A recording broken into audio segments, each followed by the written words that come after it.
Hey everybody, how's everybody doing tonight? What's up? What's up?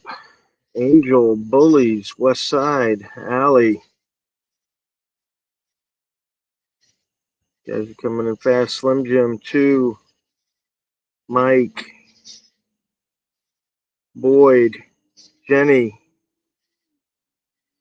I missed somebody. Howard, what's up? Slim Jim, Noxie, Joe B's here. Hey, what's up, everybody? What's up? How's it going? Doing pretty good. How you doing? I'm doing pretty good. Doing pretty good. We're going to be talking about a case coming up for community member, Jtown Press. So that's what the stream's going to be I about love her. tonight. Yeah, so Man, that's fantastic. the community call to service. So I'll go over the details here once everybody gets in. Rooster, friends, what's up, folks? Always good to see you guys. I got the link if anybody wants to join in. Posted it. So, Yeah. all right, I'll give it like another minute and then we'll get started. See what's going on. Make sure everybody can get in here. So how you been, Joe? Man, I'm doing okay. I am hanging in there. Just kind of blown away by the events of earlier today. The whole Kirk deal. Just crazy. Yeah, it's heartbreaking that people would descend to that kind of violence. Yeah, But we're seeing yeah, it more and more. There was that young girl that was it just is. stabbed on the train the other day or the bus or Yeah, wherever in Charlotte yeah. or wherever. Train and bus. Yeah. Just, I guess we don't know the similarities or not yet because we don't know who did the Kirk shooting, but um, I feel like I forget the Ukrainian lady's name. I apologize. I haven't seen as much about it, but I feel like that was kind of a mental health situation. Um, but same, it's a tragedy. Just violence is not ever the answer. Um, but yeah, it's just crazy. I think social media is just trapping people in these information silos where it's just the same. They're being given an algorithm of the stuff that they already think and believe, and it's just perpetuated over and over and over and and then everybody's saying, oh, the left did this, the left right did that. It's like I saw a post on Twitter today, somebody screaming about the left murdered Charlie Kirk, and I'm like, no, one guy did, and it's awful. Like, so many people would just blame one side or the other of an issue and just think it makes it easier Yeah, for them to take it to a violent place because they kind of dehumanize them. It's not a person, it's them, it's the others, it's they. It's kind of a faceless. yeah. And I actually somebody just posted the yeah, we know Longwood needs attention. That's for real. Somebody just posted a quote from Charlie Kirk about the having the gun dust is acceptable in order to have the Second Amendment. And I still Necessary. yeah, Yeah. yeah, and I still agree with that definitely. And bad people do bad things, and it doesn't matter what they Yeah. use. It could be a gun. It could be that guy in Wisconsin used a freaking car. Truck, Right. So I van. mean, yeah, um blame I inanimate think it was, object. yeah, That's I like think what they he always used to used, say. The spoon Go ahead. makes you fat, the fork makes you Right. fat, you know. Yeah. So Yeah. I think it was kind of a clumsy way that he said it, but I agree with the notion that banning guns entirely doesn't solve the problem. Um, and that even then, there's still going to be gun deaths. And so I think what he was just trying to say was you you're never going to get to zero gun deaths, regardless of what you make the laws be.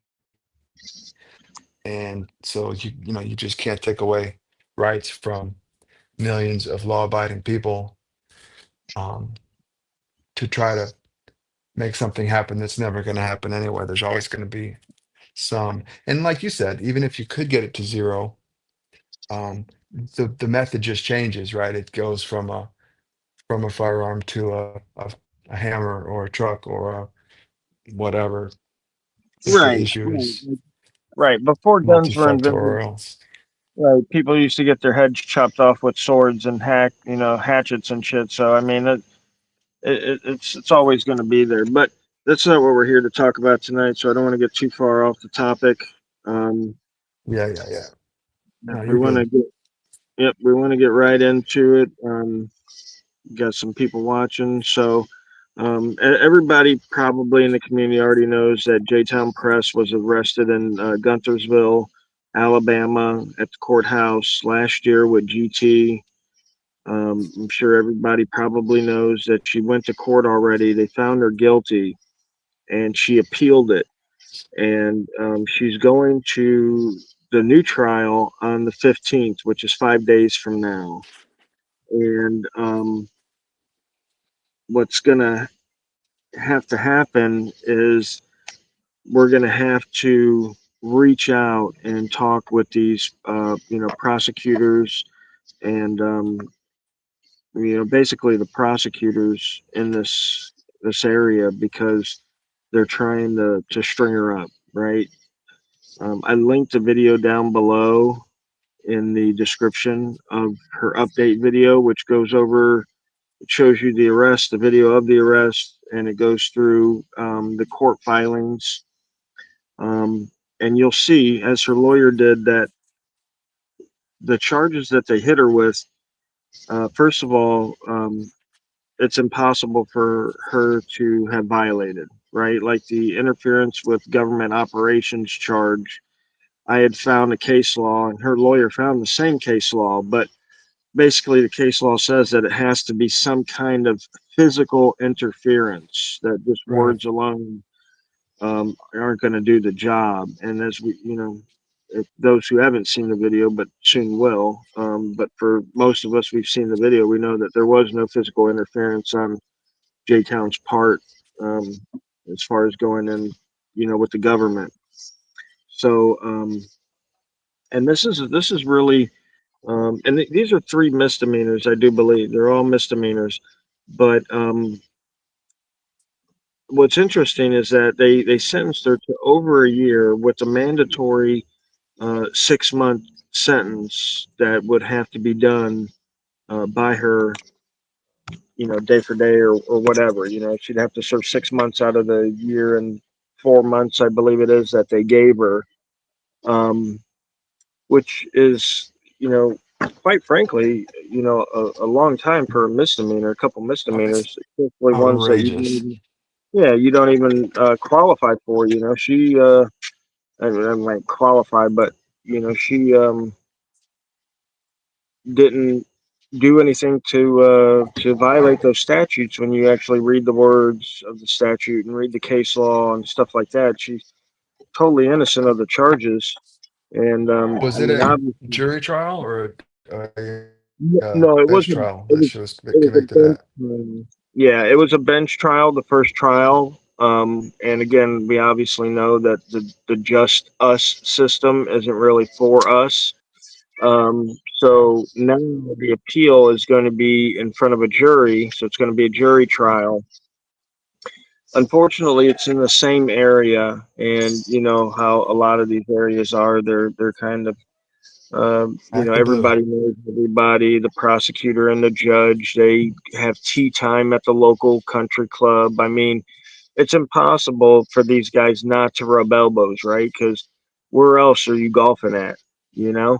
Right. So, um, yeah, these guys rub elbows. They hang out with each other, just like the cops do. They all hang out with each other and rub elbows and such. But It's yeah, so um, we definitely need to let them know that prosecuting this case is just ridiculous. Our grievances need to be heard. That fellow Americans are being prosecuted for stuff that they haven't been or shouldn't be prosecuted for. So we wanted to just bring not everybody. legal. Yeah, we want to get as many eyes on this as possible. We want to get as many people involved as possible to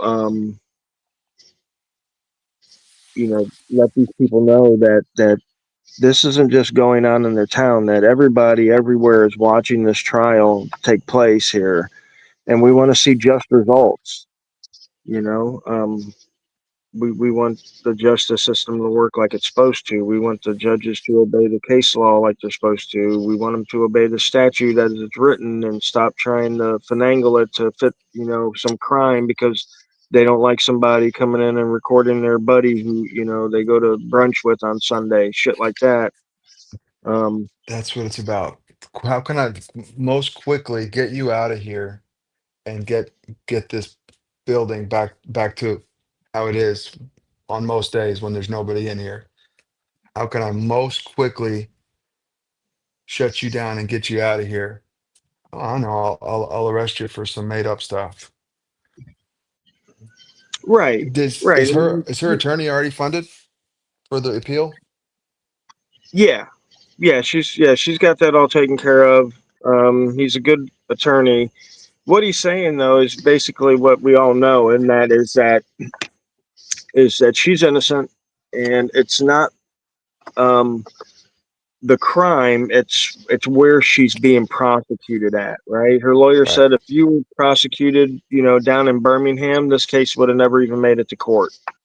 Right? Right. Because I mean, he watch when you watch the video, you'll see at the end of the video she goes through her lawyer's motion, and you'll see how he included all the case law. He breaks it all down like literally she should have walked that day, but again, because the judge is friends with the tax collector, because they were in the tax collector's office, and from what I understand, I that remember, tax yeah. collector's office was under investigation because of some shady shit that was going on, and they thought that maybe Jtown and GT were looking into them, and I think that's why they reacted the way they did that day.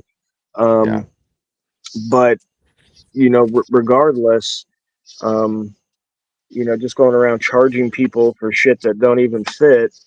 You know what I mean? Like, why didn't you just Yeah. charge her for attempted murder?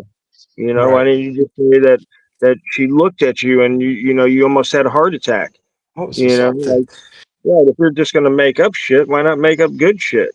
You know what I mean? Like, Better shit, this, yeah.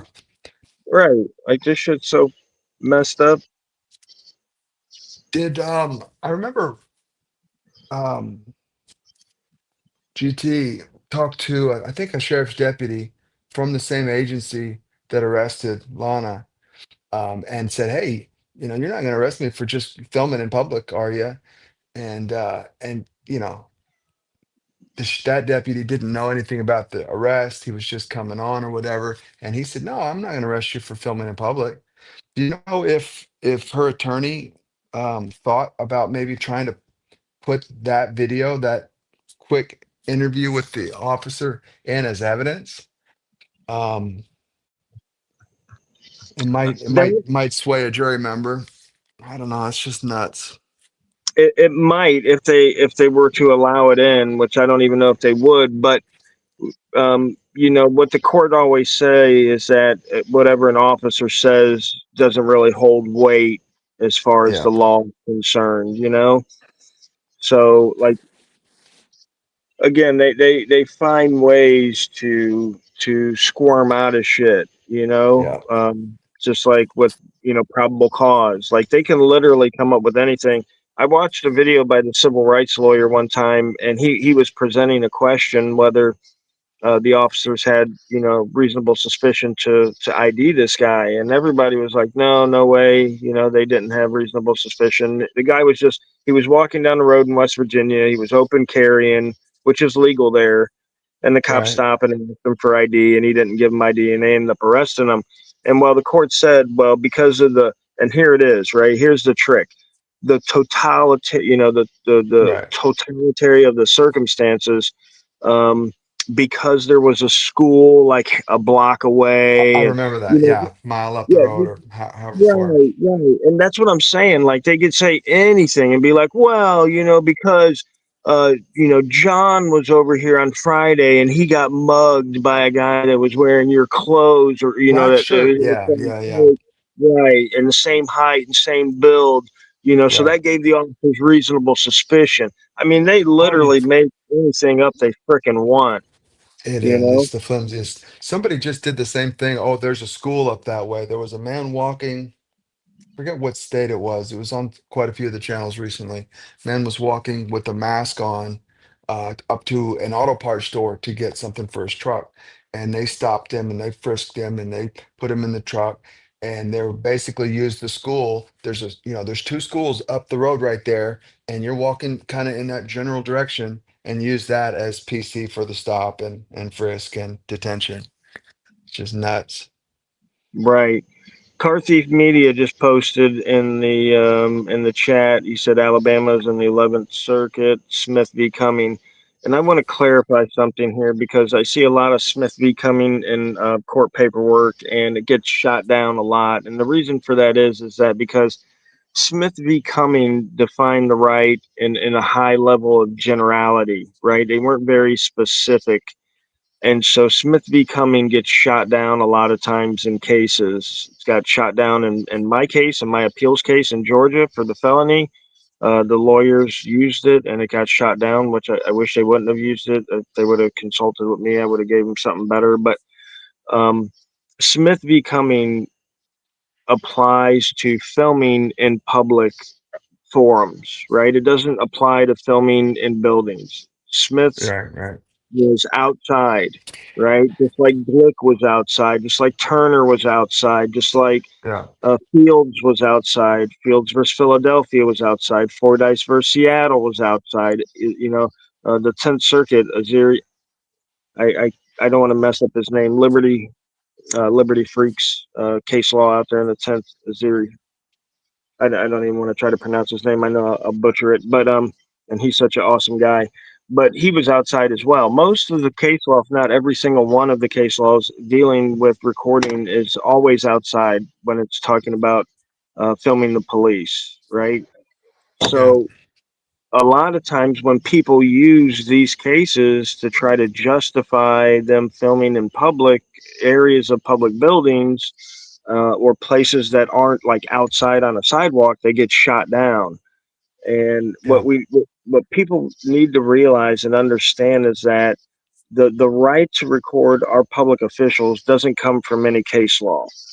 We've had the right to record public officials before there were cameras, right? We just yeah, recorded them with pen and paper, right? Or audio devices to begin with, tape recorders or whatever, and what have you not. And before then, pen and paper, and before that, ink and quill, or quill and parchment or whatever you want to, call it. yeah, But we've always had that right to record our public officials, and that right is because it is the lifeblood of the right to free press, right? So when you think of a right to do something, right, like the right to carry arms, you think of the right to carry a firearm, right, or a pistol, or a revolver or whatever. You don't need a case law saying yeah, you got a right to carry a pistol, you got a right to carry a revolver, you got a right to carry a shotgun.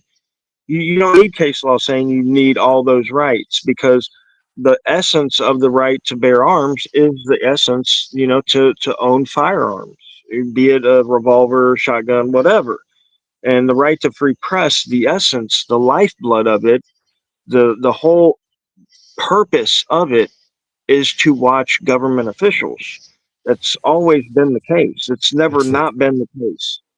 Yep. So when they say, "Oh, well, you don't have a right to record public officials," it's just due to ignorance of the fact that this has always been the reason for the right to free press. I talk about it a couple times that people, especially the trolls, will say it's the right to publish without government interference, and that's part of the right. But it's not the essence, right? It's not the purpose behind it. Um, Yeah. The government so checks and balances themselves, and we check the government. absolutely Without right. that, it would be a With 100,000 times worse than it already is. right, without the right to watch over government, what is the right to free press for? The right to watch Paris Hilton, the right to watch the New Right. York Giants. I mean, and when you think about it, the foundation of our government, the foundation of our country was built upon the fact that we had issues with the prior government. So 100%. why wouldn't we include a mechanism to watch the government who, unlike our old government, our new government was, servants of us, right? So why wouldn't we watch over these people that we put into office to benefit us, right? It's not like the king. It's not like the king who we were like, well, we would love to watch you, king, but you're the king and you make all the rules, so we can't. We're the fucking king. We made the rules. We put you in Mhm. power. We're gonna fricking watch over you. That's the whole thing. That's probably akin to what was said in the damn debates, right? So um, the whole going to court and using the Smith v. Cumming, we gotta let them know that our right to watch our public officials isn't um, contingent on judge made law. Anything. Right. Anything. Yeah. Like Is if the judge tomorrow was to say, "Oh, you don't have the right to watch your public officials," does that make it true? right. Absolutely freaking not. Right. Right?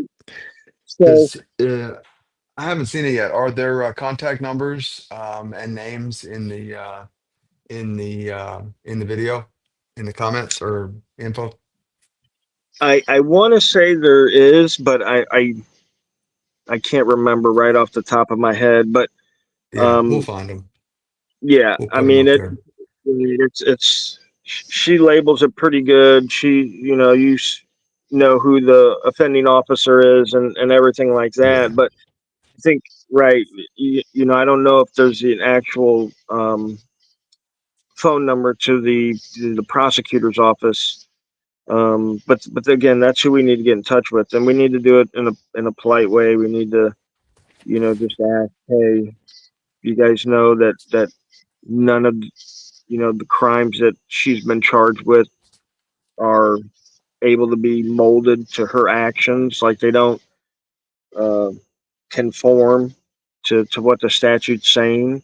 And after you go through the video, you'll see, again, the lawyer lays it all out, so you'll have plenty of ammunition in order to rebut anything that the prosecutor says about, well, government operations. That's got to be a physical thing. I've seen the video. She wasn't physical in any way in interrupting. You know what I mean? Like, um, yeah. I mean, it's a tragedy, and we don't want it to compound by her going to jail for 6 months because she's got Right. other stuff in That her personal life that's going on. there's so many things that that could kill an average person with some medical issues. Um, they're just not gonna do well in that kind of system. I really hope she doesn't end up having to do any of that. Well, everybody, I'm sure, will reach out. Do you know much about the the process? Obviously, I'm familiar with appeals and how that works. Once there's a conviction and an appeal is set, if the prosecutor's office just woke up tomorrow and had an epiphany, the clouds parted, and they saw the error of their ways, and they realized that, hey, this is not just, and and we need to undo this. Is there a way for the prosecutor to basically just undo the conviction and stay it, or I guess not require the appeal to even go through? That's an interesting question. I guess it would be up to the prosecutor if they plan to pursue it, because this appeal it's like a new trial. So it's not an appeal process that most people would think about, right? So the way Alabama does it is you do a trial by bench, and then if you file an appeal, you do a trial by jury, but it's in the same court, right? It's not like it Okay. goes to the, Alabama District Court of Appeal. superior.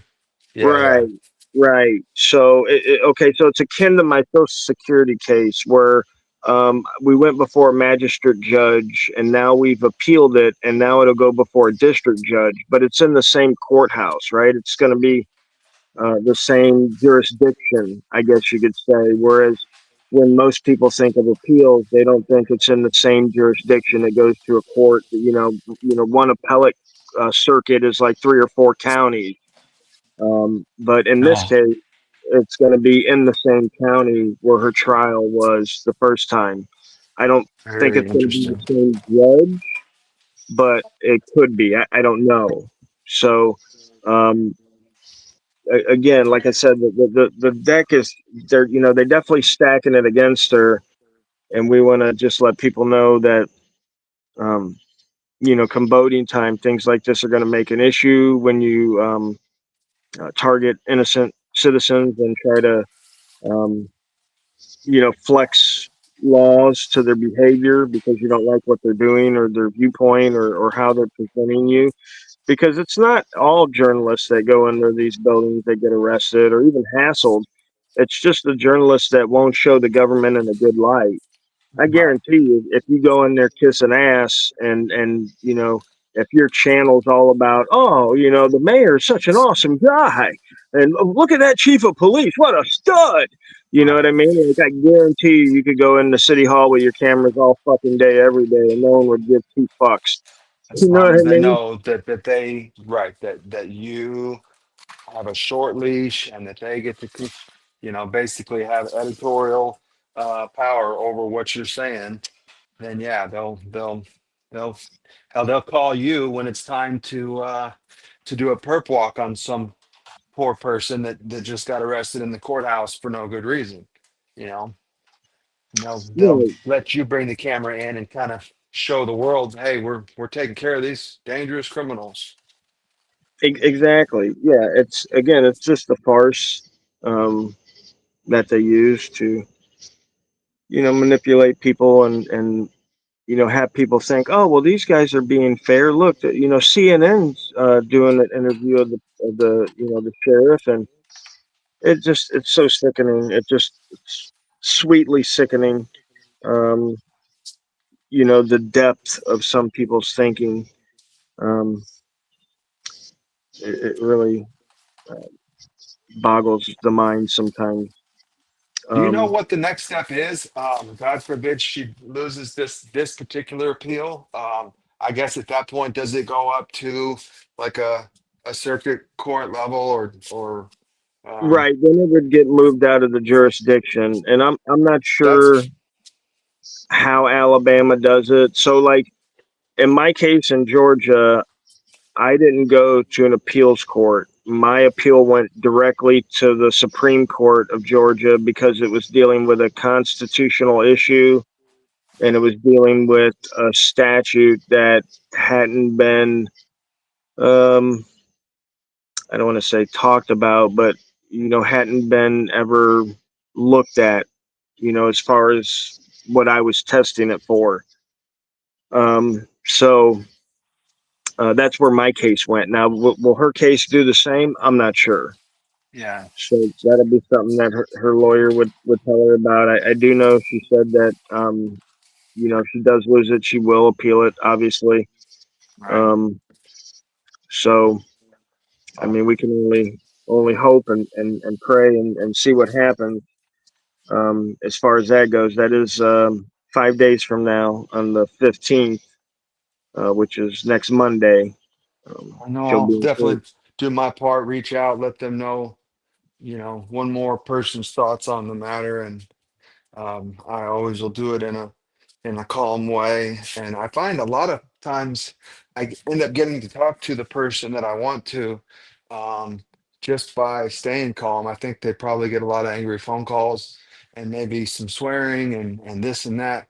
And so I think when I tend to call in as a calm, collected person, they uh, they almost kind of see it as a refreshing thing, and they'll talk to me, and I'll still hit them with the venom, but it's just in a calm way. So I think hopefully a lot of people will do the same. You know what's interesting, and I hadn't seen this before. It might have been on your channel.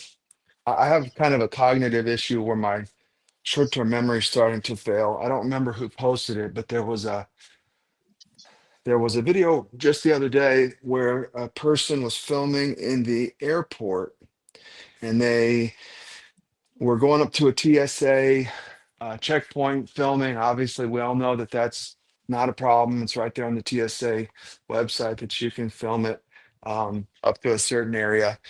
Some police officer inside, I think maybe Savannah. No, it was It was Little Rock Airport. Um, threatened Okay. to arrest, or I think did arrest the auditor for attempting to influence um, a public servant's course of action and what had happened is the auditor threatened essentially to attach themselves to the guy's pension. Said, if you violate my rights, I'll sue you, and I'll get your pension. And he snapped. It's like he had been thinking about this for months or years, and he next time somebody did that, he was going to arrest them for attempting to influence his decision. And, and I just wonder if this is not something that, a lot of times these municipalities will go to these meetings where other cities get together and they talk about these types of issues. I just wonder if this is not something that we're going to see more frequently as a way to, you know, get rid of people that are um, not happy with a DA's decision to prosecute, a judge's decision to convict, and use that as a way to tamp down on dissent. Well, yeah. I mean, it's um,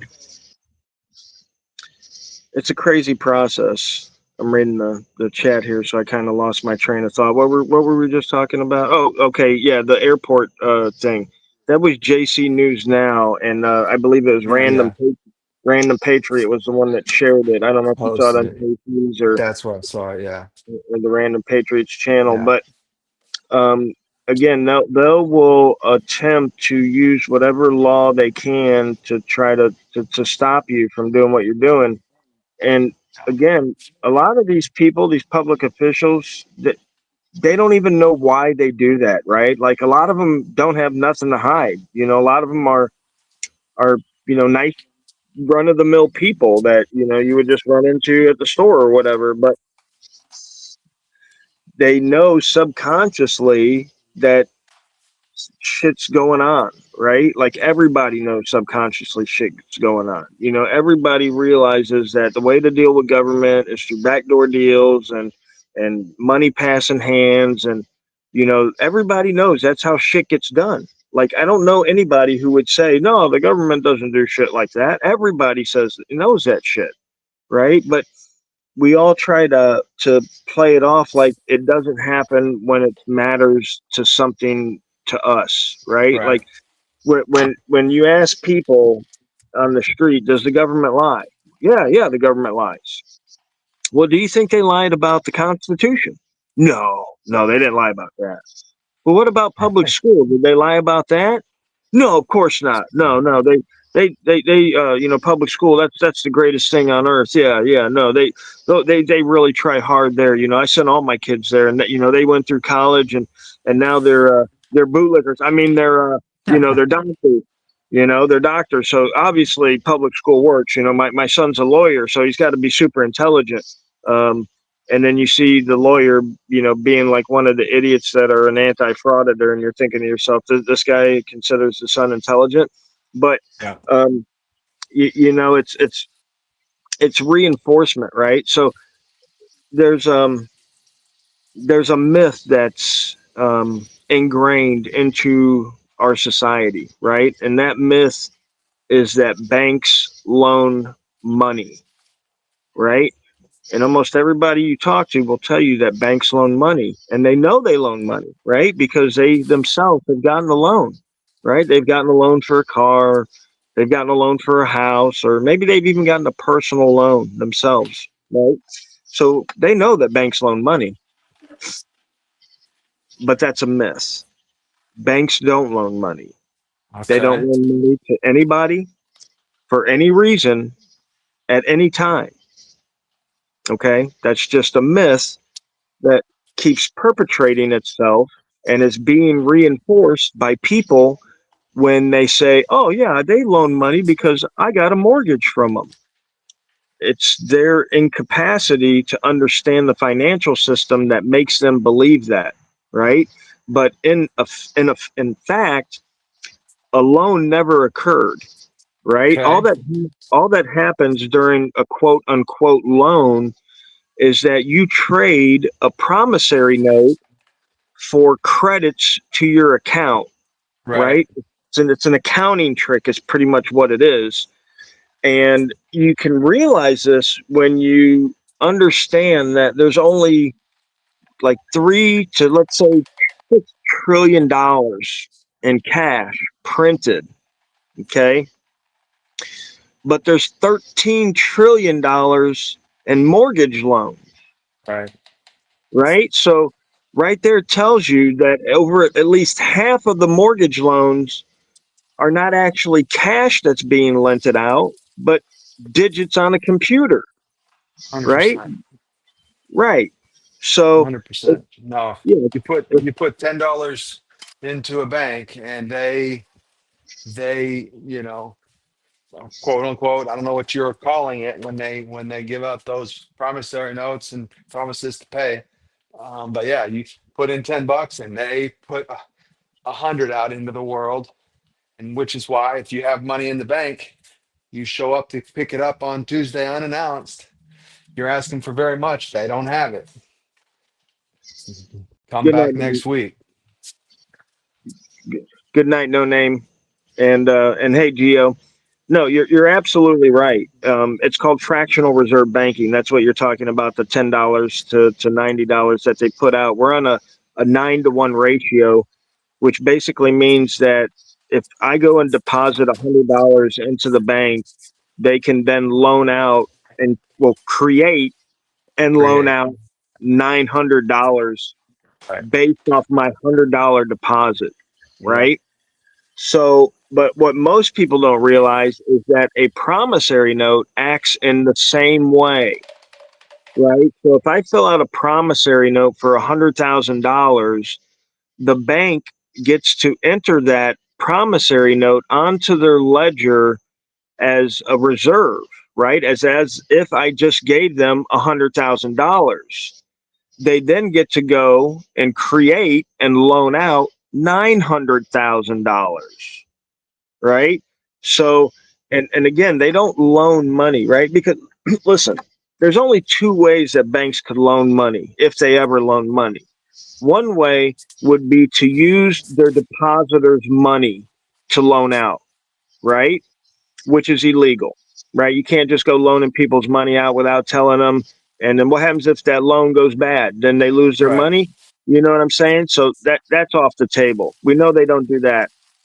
The other way would be for the banks to loan money out of their profit, right? Think back to the 2008 uh, housing crisis when they were giving crackheads $200,000 loans. Do you think they were loaning that crackhead that money out of their fucking bank account? Hell no. No, Hell no. no.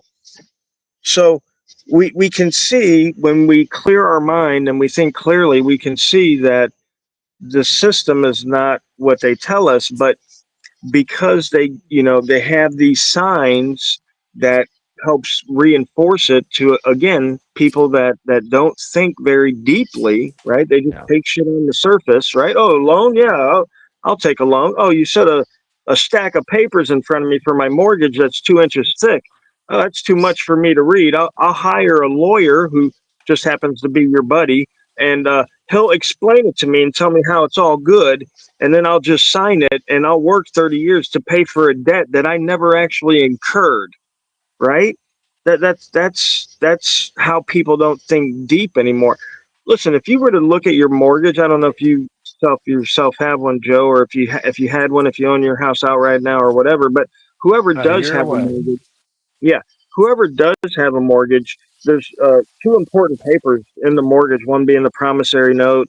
The other one, I don't remember exactly what the name of it is, but in the mortgage itself, there's paperwork that if you default on the loan, you give the right to a third party to sell the property, right?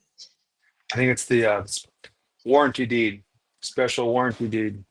Yeah, it might Yeah. be the warranty deed. It's been so long since I looked into it, 10 Yeah. years at least. But it's just information I pick up along the way. But and basically, in this document, it says that you give these people the right to take the property and sell the property, but no one stops and asks, how do I have the right to give the property to somebody to sell unless I own the property at the time of me signing the rights away, right? So imagine Yeah. this.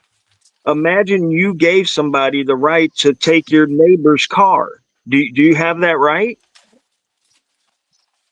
Well, no. I mean, I guess I'd argue that there's a fractional ownership in whatever equity that you've built over the time that you've had it. But I mean, I get what you're saying. But you Um, didn't have the house. You're signing the paperwork that day, right? You signed that paperwork that day you close, right? yeah, You don't have that's true. equity. You Yep. don't have any equity in that home, Yep. right? You don't have anything in that home is what they tell you. But what I'm telling you is that the day you sign that promissory note, for whatever the promissory note is, usually it's the cost of the house plus the interest. The day you sign that promissory note is the day you own that house. Okay. However, when you sign that warranty deed, it tells you right there that you are giving the property rights to a third party if you default. And no one ever stops and says, do I even have the right to pass along the rights to this property? Yeah. And It's if you it's think about it, you would have to own the house when you sign that paper, or you don't have the right to say somebody else can take that house. Wouldn't the bank have that right? right. Right. It's kind Didn't of don't like the bank? trespassing in the in the tax assessor's office. It works a lot better if you just don't think about it very hard. Oh yeah, yeah. It's a business. They don't want you here, so you have to leave. Yeah. The whole system is just all based on nobody thinking very hard, and and the people running it counting on nobody thinking very hard. Well, it's hard for a lot of people because they don't teach us how to think. You know, they teach us what to think. They'll teach you, they'll set a book down in front of you and have you memorize it. Yeah. And at the end of the year, they'll test you to see if you memorize that knowledge. But that knowledge isn't teaching you how to think. That knowledge is only teaching you what to think. Oh, what happened in World War II? Oh, well, here, let me give you the version of events that I got in my history textbook, which is probably different than the version of history the Russian kids are getting in their textbook. And it's Yep. damn sure different than the version of history that the Chinese kids are getting in their Chinese textbooks, right? 100%. You know So what? I think of myself as a fairly smart person. I'm fairly successful. I made good money for the last 20 years. I'm not working right now because of my medical situation, but I think of myself as generally a fairly smart person. And I was shocked the other day when I heard a Vietnam vet family member talking about the war when he was over in Vietnam. And it probably won't surprise you very much to know now that I've said it surprised me. But you know what they call the Vietnam War in Vietnam? no, The American War, which when you think interesting. about it is a pretty damn apt name for it. Yeah, They weren't over here. We were over there. right, So yeah, right. it's Absolutely. Yeah, and we were, forcing our ideals on them. Now, I don't care for, communism or socialism or, no, dictatorship any more than the next man, but people have to find their own way. That's the whole thing. There are dictatorships out there, China, North Korea, all this other stuff, but we have to understand that at the very basic level, these people are still ruled by their consent, yep, right? Because 100%. there's no way in hell that the Chinese army or the North Korean army or whoever could withstand the All of them. onslaught of the people if they wanted to take their country back. I don't care how many tanks and planes and bombs and guns you have. I mean, those people would be overrun like an ant overruns a grasshopper. I mean, think about it. You got 1 million people in the 100%. Chinese army, but you've got 1 billion people in the street. You know Yep. what I mean? Like, Yep. you couldn't reload your M16 fast enough. You know what I mean? Like, you would shoot down the first 100 and there'd be 500 more just tromping on you. Like, For sure. it's the same thing with the prison system. The prison system is run a lot like a dictatorship is, and that is the fact that the guards are only in charge so much as that the inmates allow them to be in Let charge. them. Yep. That's Right. it. 'Cause That's it. when the inmates don't want to be, what happens? A riot, they get locked down. Sometimes guards die, Yep. Yep. you know? Yep. Yeah, So, and it may take a while if if Vietnam had decided to do it themselves. It may have taken longer to do what they wanted than it did with us helping. But you look at what Afghanistan did to us, made it untenable for us to stay there. It took 20 years, but they sure as hell ran us out. Um, and it's the same thing. A group of people that doesn't want to be um, governed or oppressed or whatever, they can take the power back for sure. right, absolutely. And let me answer to does not equal real quick. Um, Great guy, by the way, if you don't know him, Brad. Brad loves to cook. He's got a little cooking show. He's over in Tokyo, actually. Um, but he says, "Good afternoon from Tokyo. The topic is an old Jtown video." He clearly doesn't know what the topic of the stream is, and that is correct. The topic of the stream when we started was the trial of Jtown that's coming up on the 15th, and we want to get as many people eyes on her video, and redressing the government because it's really out of hand. So yeah, that's basically what the topic of the stream was. And as usual, I delved off into some other topic because there's always more than one topic to talk about, always.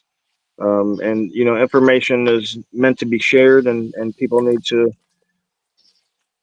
take it in as much as they can. All of us, me, you, Joe, Brad, Geo, we all need more information. I don't think there's ever a time in our lives where we will be full up on knowledge. that could be useful to us. It's not just knowledge, right? We could spend our whole lives, and many people do spend their whole lives stuffing their head with useless knowledge.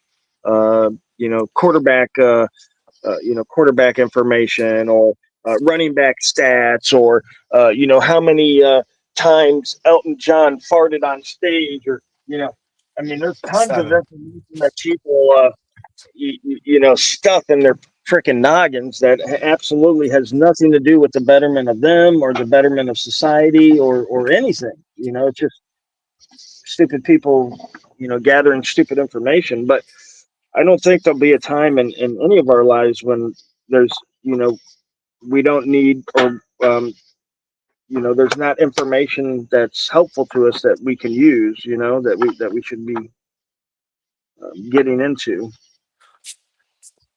What I was the guess. fellow's name from the cooking show, Tokyo? Uh, Brad.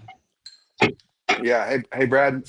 I 100% know what the topic's about. I remember when it happened. I talked to the assessor the day it happened. I don't know if you've ever talked to somebody before, but sometimes ideas lead to other ideas. You want to talk, the button's right there, man.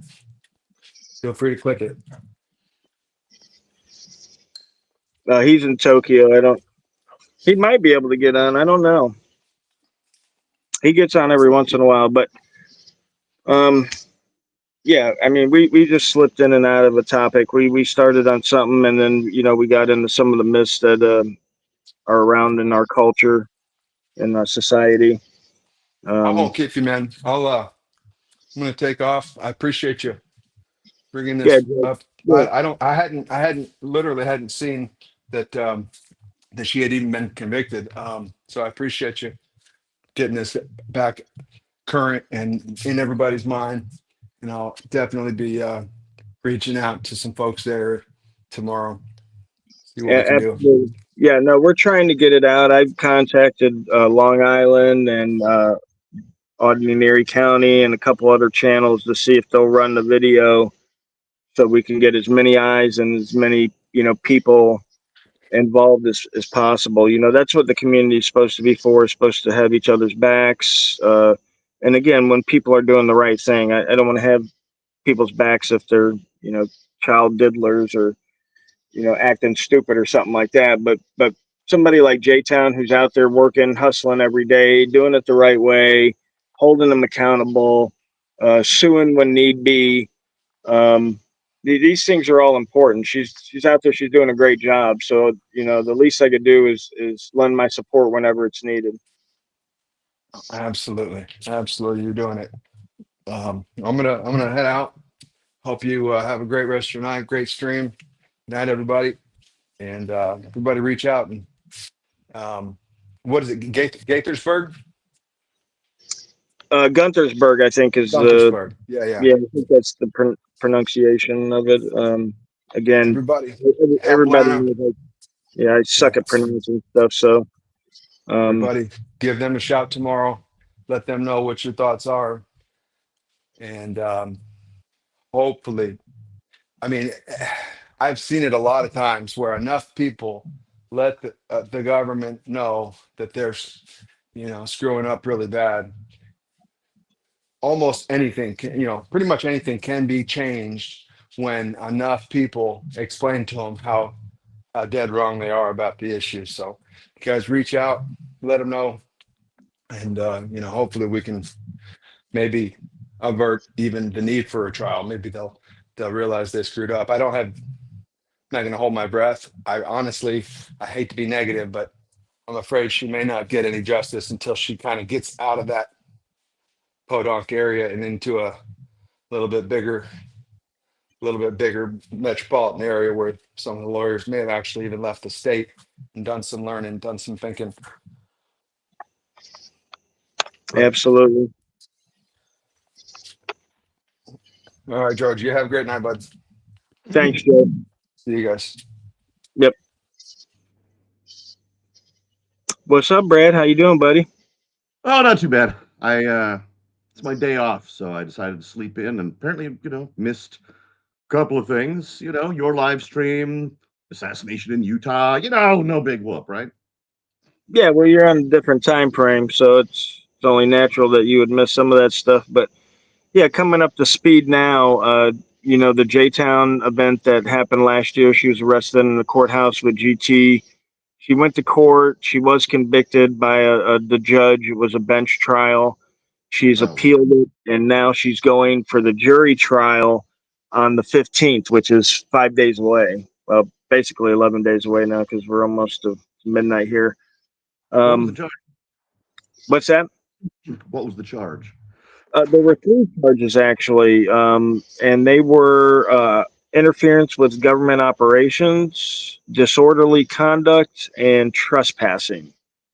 So So, those first two are nice, generic, catch-all bullshit ones, and then trespassing, which is, I mean, if she was in public areas, she was not trespassing.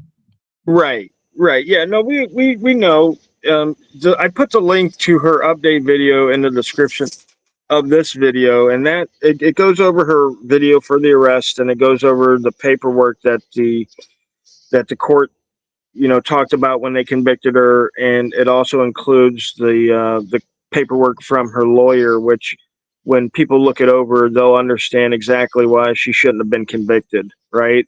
What I Right. mean, she does a great job on the video. That's why I linked it down below. It shows you the arrest, it shows you her actions, and then it goes into the court paperwork, and you could see the discrepancy and how it's literally impossible for her to have been convicted of this crime if the people convicting her were truthful and honest and actually a part of the justice system and not some corrupt machine to just torment us because we don't have political connections or money to fund their political campaigns. So Well, um, I mean, if there was a bench trial, then that just means that, basically, was it more or less one person gets to decide? Give them a jury trial, show all the footage, and let 12 of her peers make a decision. yeah, and that's the hope. But like we said, it's going to be in the same jurisdiction. So, a lot of these people in these small towns, they kind of stick together. They know Bob for 10 years, and Bob's always been good to them because, them and Yeah, but Bob. that's if she's got a good lawyer, people who know Bob won't get on that damn jury. Well, that's the hope.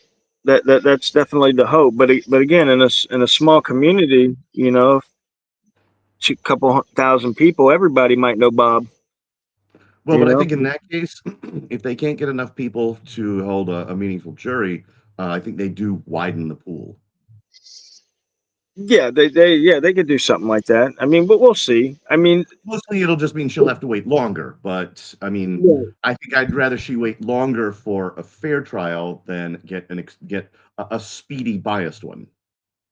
Well, right, but here's the thing. You know what I mean? Like if they want to taint a jury, they're not going to say, "Oh yeah, I know Bob."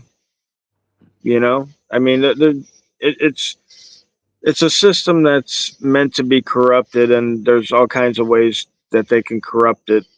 However, they see fit. It's just like the same way I would do it. Like if I was on, up for trial, and I knew some guys or some people on the jury watch, cop watching videos. I would tell them, hey, don't tell them that you watch cop watching videos, because in my trial, if you watch cop watching videos, they kicked you off the jury. If you had an altercation with a cop ever in your life, they kicked you off the jury. You know who No, they kept on the jury?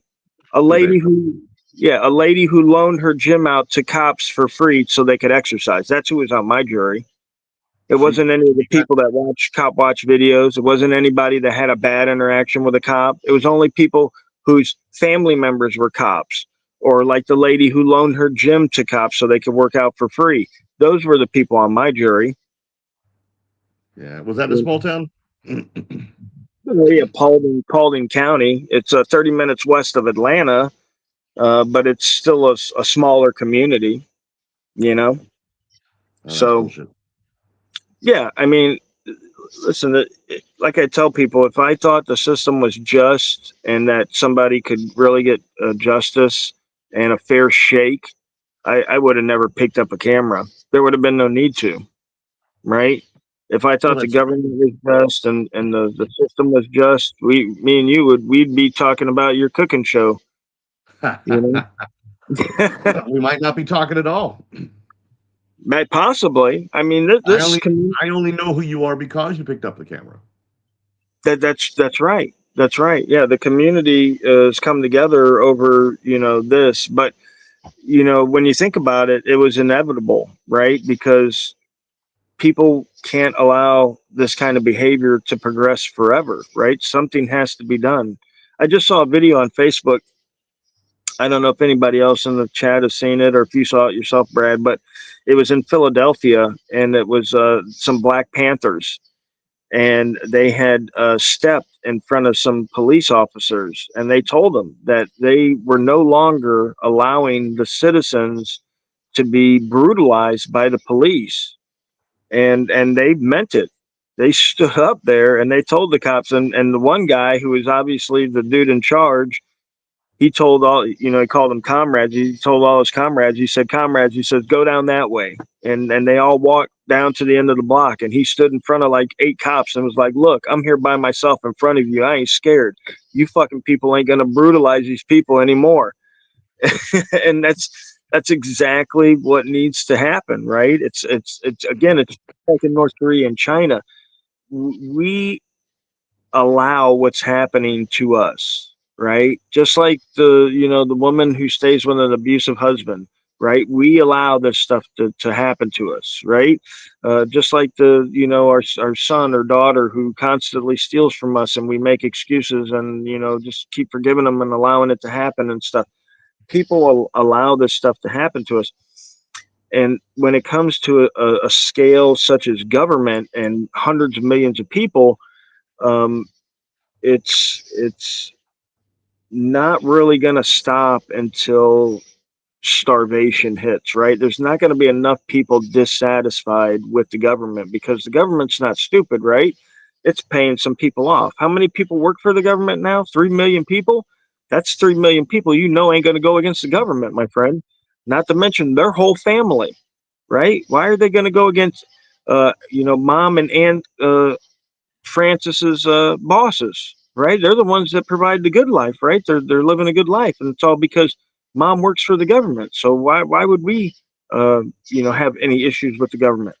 So, um, there's more obviously than just the people that work for government. That the government's taking care of. You got capitalists and the elite that the government's taking care of, and it's almost sort of like the barons, with the elite. They also in turn get people to go for them. Like let's take Elon Musk for example. There's a whole bunch of Elon fans, right? And Elon's for the government, so the fanboys are for Elon. They're for the government as well, right? The government's not bad. It lets Elon do what he wants. He's making all kinds of money. He's a great guy. I mean, we all know the drill. I mean, I'm Yeah, he preaching. did. He I'm did preaching lose. to the He did lose a choir. lot of support not that long ago. Well, right, and again, this isn't like a in-depth analysis report that I've done. I'm just flying off the cuff. You could pick anybody you want: George Soros, Bill Gates, anybody. I just chose Elon. Not nothing Well, against them, and nothing I'm for only them. pointing out that you find anybody who is wealthy and or powerful, and it doesn't matter how liked or disliked they are, they will always have at least a small cadre of supporters. Absolutely, absolutely, because those small cadre of supporters are looking to get some kind of benefit from their support, right? It's the same way with the people back in the days. I used to go to dance clubs. I owned a rave club, and I used to go to dance parties and shit all the time. And people would used to try to carry in the DJ's records because then they would get into the club or the party for free. You know what I mean? And that's sort of like the same kind of thing we're talking about here with the fanboys and girls that follow these elites. They're hoping that their beloved elite will bestow them with some kind of privilege. And jokes on them. Most of those rich guys do they see their followers, supporters, whatever, as useful tools, but they're generally not going to give them anything.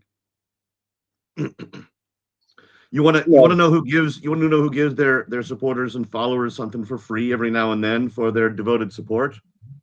OnlyFans models, adult film actresses. I have seen thumbnails of videos like on the suggestions that say things like, you know, this particular adult film actress or OnlyFans or whatever like that meets fan at convention and blows him. And I think, I mean, sure, there's a benefit, I guess, but no, these multi-billionaires, no man, they're not gonna give $1 to people who like them. no, no. Of course not.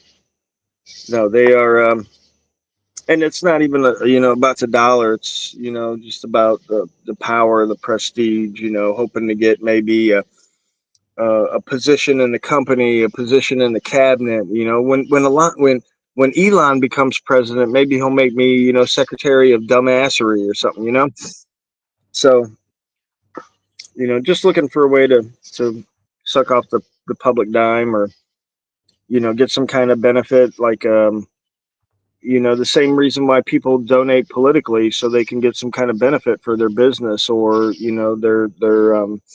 their area, per se, what have you not, so it's how the system is. But when people realize this is how the system is, and they realize that corruption is easily ingrained in it, um, why they don't do anything to step up and at least keep track of it, maybe not do anything about it, maybe not put themselves out there to be retaliated against, but to at least gather some kind of evidence, some kind of accountability to track it down, and then maybe even pass it along to someone like me, or somebody else in the accountability community, FBI. I mean, anybody really, just somebody that would do something with that information. But people are not even concerned about it. They know it's happening, but they're not concerned about it.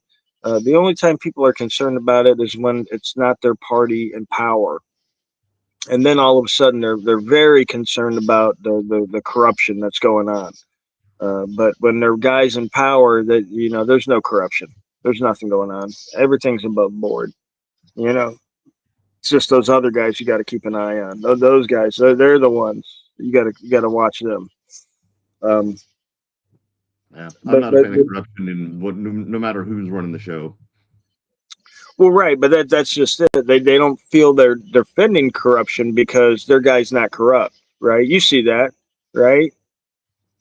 You see that, right? That's what the TV says, right? This guy's doing a great job. He's not corrupt. Everything's above board, right? It's just when the other guy gets in, then that same news channel, because if I'm for Biden and I'm watching CNN telling me what a great job he's doing, and he's not corrupt. But when Trump gets elected, I'm still watching CNN, and CNN's telling me, "Oh man, this guy's corrupt as fuck."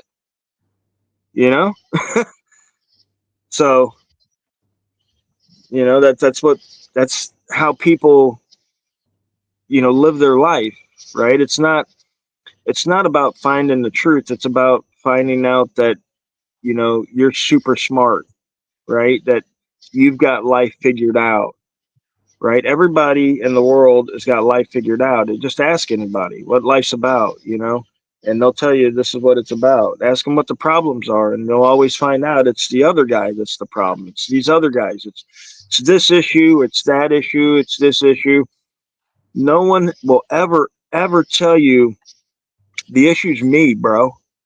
The issue is me because I'm lazy and I'm apathetic, and I don't really, research my candidates very well. I've been a Republican or a Democrat for years, so I kind of just go with them, because they kind of share my same values, and when they talk on TV, they say they share my same values. So I just take them at face value, whatever. He's a Republican, right? So I mean, he's got to be decent, right? He's got to be better than the other guy who isn't a Republican, who probably has none of my beliefs or shares any of my beliefs. So I'm going to go with the guy who at least says he believes what I believe, even though he most likely 100% does not share my same beliefs. I'll tell you this. Two things. One, I actually did switch political parties a while back. And two, as long as you pay attention to all of the candidates going, And I know a lot of people that will stay with their political party because the other political party doesn't match them entirely, or worse, they won't vote in any election because no one matches their political viewpoint and their agenda 100%. And that's the worst way to do it. I've heard it said like this: picking a political candidate is like, it's not marriage, it's like riding the bus. You want to get as close to your destination as possible. You're not picking these people for life. You're just trying to get as close as you can to what you want to happen and what you believe. Picking nobody just means you give the decision to somebody else. Right. In a way, I agree with you as far as, giving the decision to somebody else. But let me present to you a scenario, right? Let's say I'm Rothschild, Rockefeller here in the US, right? Let's say I'm David Rockefeller and I've got 10 buddies, right? And they're not just buddies, they're business associates. I've loaned them money over the years. They're in debt to me, right? And let's say 5 of these guys are Republican, and let's say the other 5 are Democrat, right? And it's coming up on election. And what do you know? All 10 of my buddies are on the presidential ballot, right? All 10 of these guys owe me favors. They're going to do what I want. Do I care which guy you pick? I mean, it's I mean, plausible but improbable, but for something like that. you think so?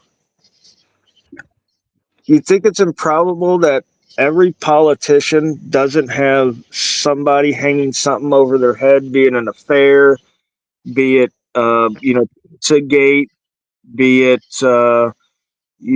just backwards deals maybe they made when they were a businessman or something like that. Every politician, no. Many, yes, absolutely. You cannot reach that level of power with without having to navigate a minefield of potential blackmail or whatever like that. But I'm not so cynical that I think all politicians are inherently transactable once they reach that level. Do you think they reached that level if they weren't transactable? Do you think they would get Many, to many of them, no, but some of them, yeah. so you would say that there's a political candidate out there that companies give hundreds or millions of dollars to for their political campaign and expect nothing in return. Oh, the company's going to expect things in return. If you've got somebody with principle, they won't give it to them. Do they get elected again? That probably not, unless So let me they ask manage you to this. unless they manage to keep their promises, keep their base happy, and improve the country. So do you know a political candidate like that in the United States? In Congress? I believe that Pete Buttigieg is one of the better political candidates that we've Who, had available who to us for a while. who was it? Pete Buttigieg. Is he still a politician? He's currently out of politics, but only because the administration changed. But it's a really solid bet he's going to run in 2028. What do you mean because the administration changed? He wasn't elected? No, his party wasn't elected. He was the transportation secretary, and traditionally, when the administration changes, all the secretaries are effectively ousted in favor of whoever the president wants to pick, and that's either party. Right. When Biden took the office, he got rid of all of Trump's secretaries. When Trump took office, he got rid of all of Biden's secretaries. That's how it happens. Right. No, I'm talking about elected people. I Do you mean, know any? Pete Buttigieg was the mayor of South Bend, Indiana, for a very long time. He's very well liked. He's shown up on Fox News many times and given insightful debate. He doesn't lose his temper. He doesn't call out the other guy with with insults. He seems to be a man of principle. Okay, you said the South Bend mayor for many years. Yeah, and he ran for president, which he was not quite ready for, but it gave him enough of enough of a profile that Biden picked him for transportation secretary, and he threw himself into that job. People were asking him, "Hey, you going to run for president?" And he's like, he says, I'm doing very well here in the transportation sector. I'm going to stay here. I'm going to work here." Um, I'm not saying he doesn't have anything in his past, but I mean, obviously, you know, without some sort of magic or scrying device, I wouldn't know everything, but he does seem to be pretty much who and what he says he is. well, the reason I'm asking um, is because I believe it's South Bend who has the title for incarcerating the most innocent people in the United States over the time that he would have been mayor. Um,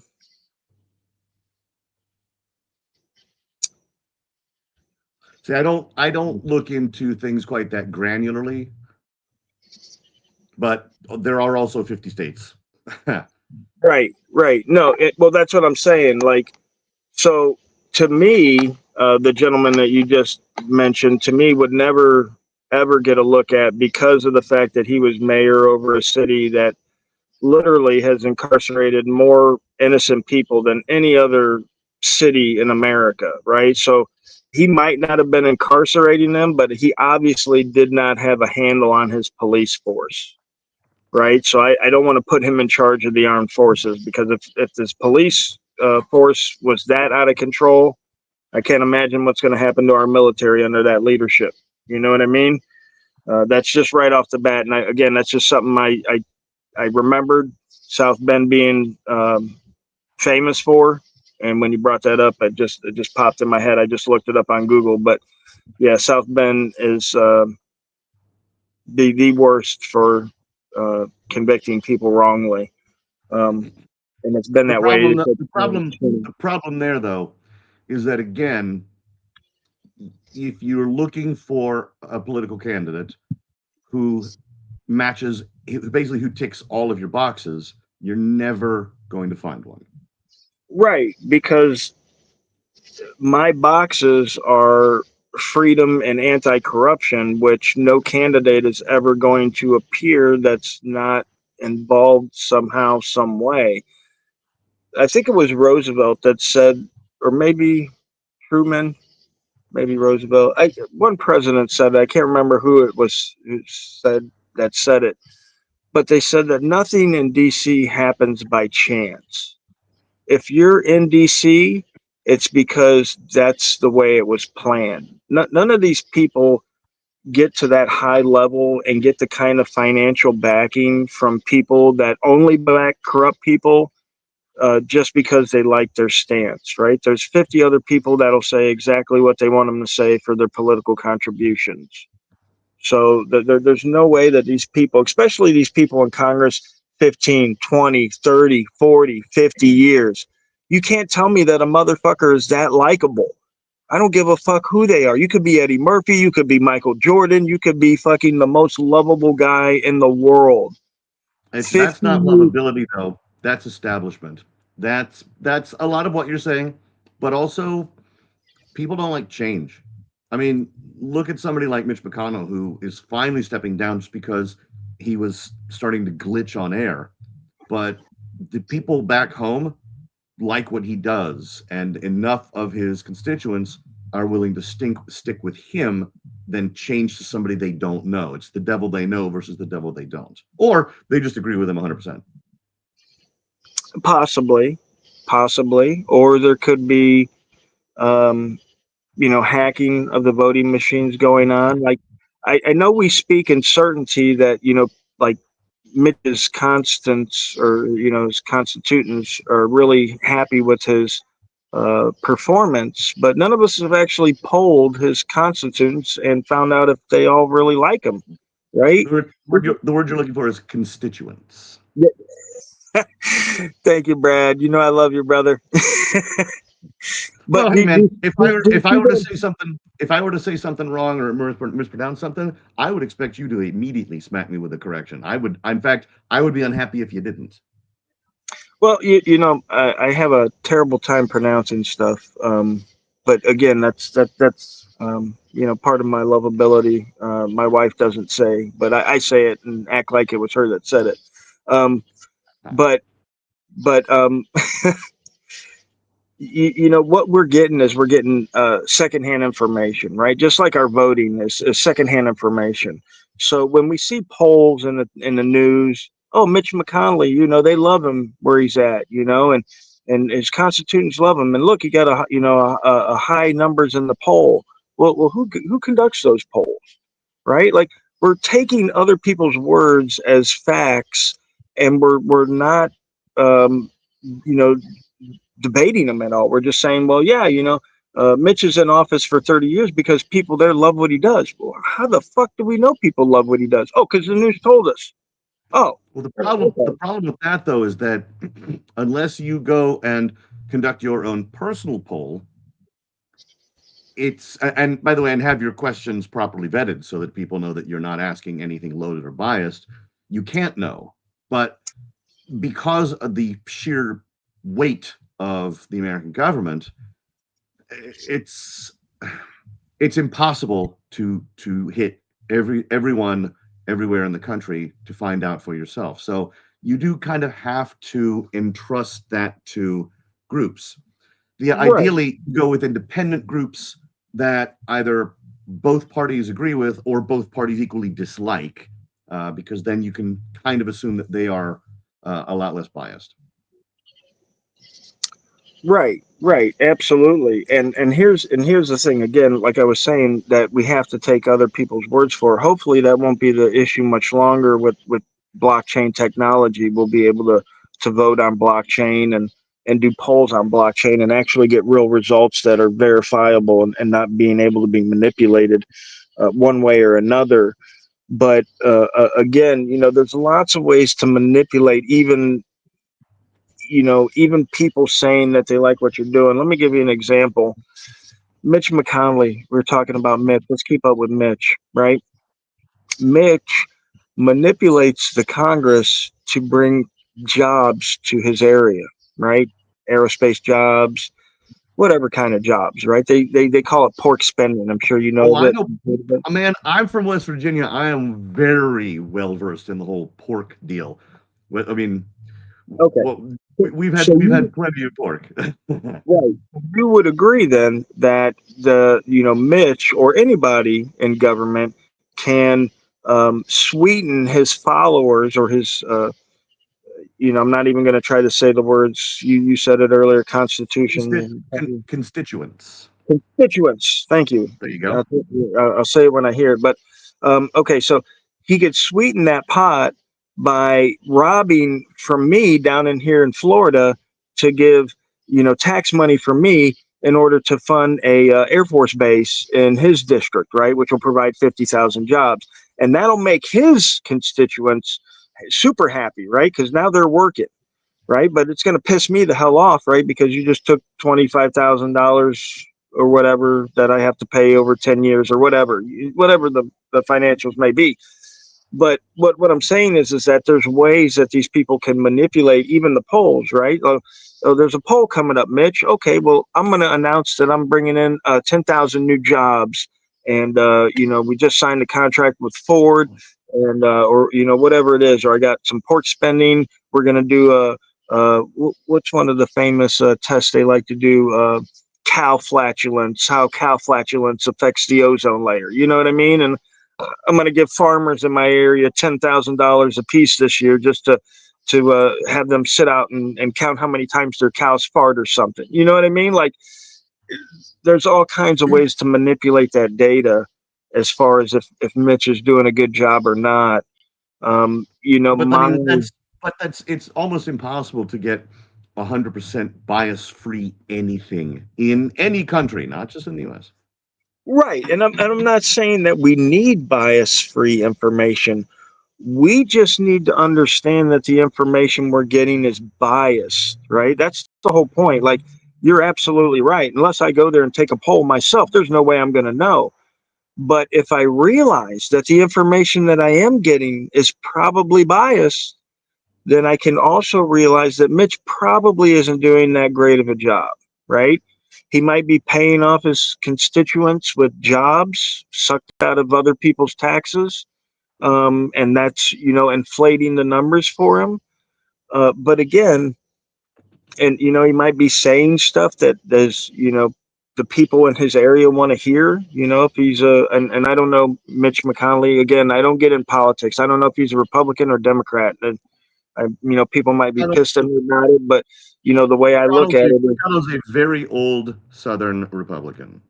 okay.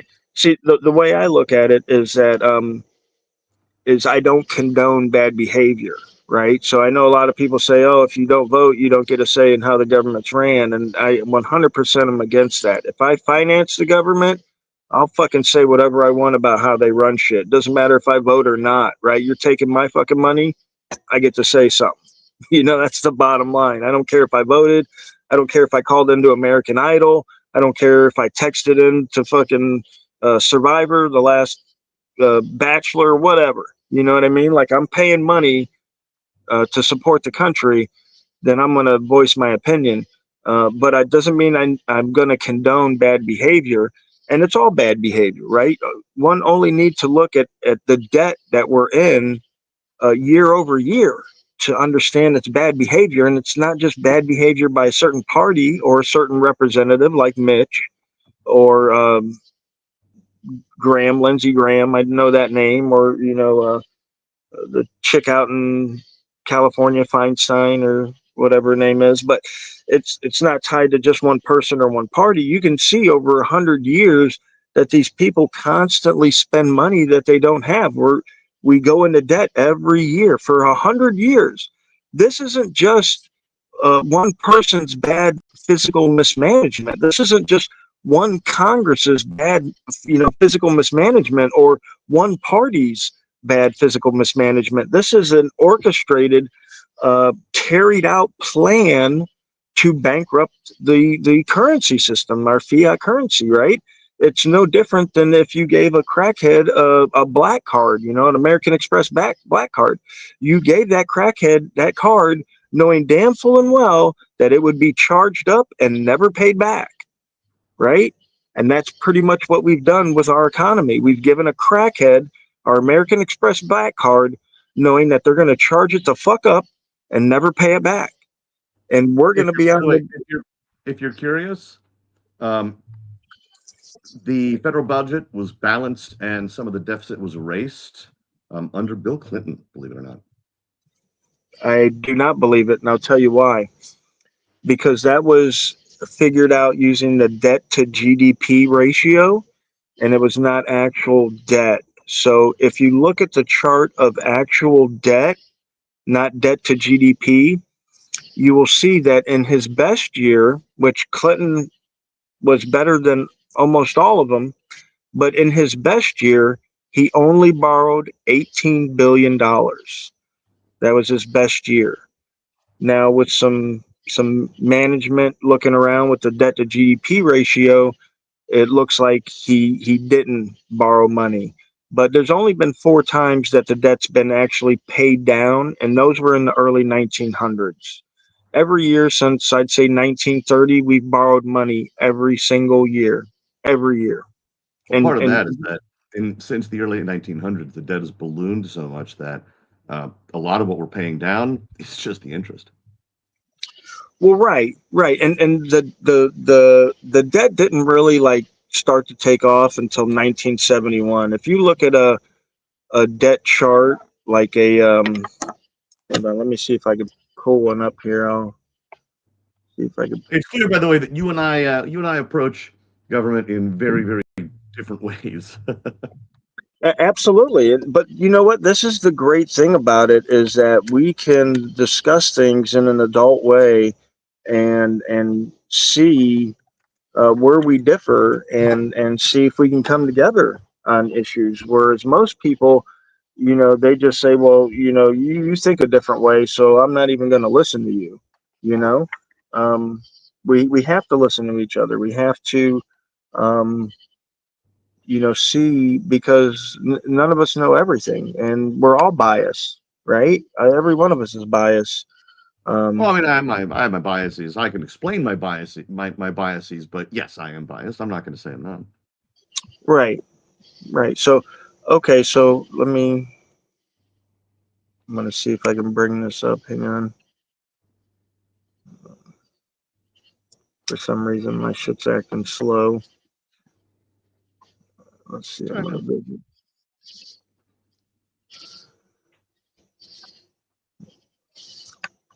Yeah, I got like 20 tabs open on this thing. That's why. I just got a few, and the rest of them are just YouTube videos that aren't live streaming. Right, right.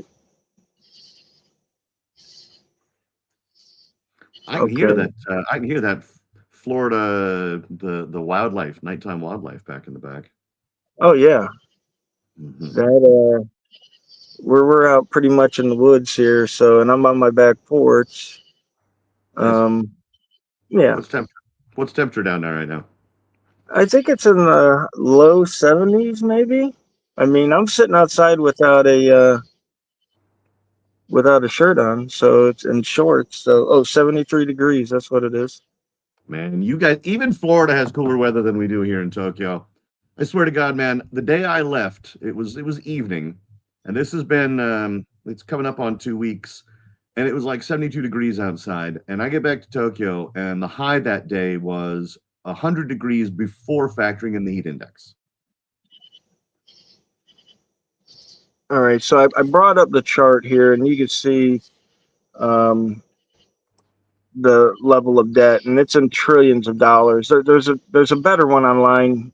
I'll let people look for it and find it themselves. But again, we just want to look at the debt chart, not the debt to GDP or anything of that nature. Just the total debt the U.S. owes over the 200-year period. Right?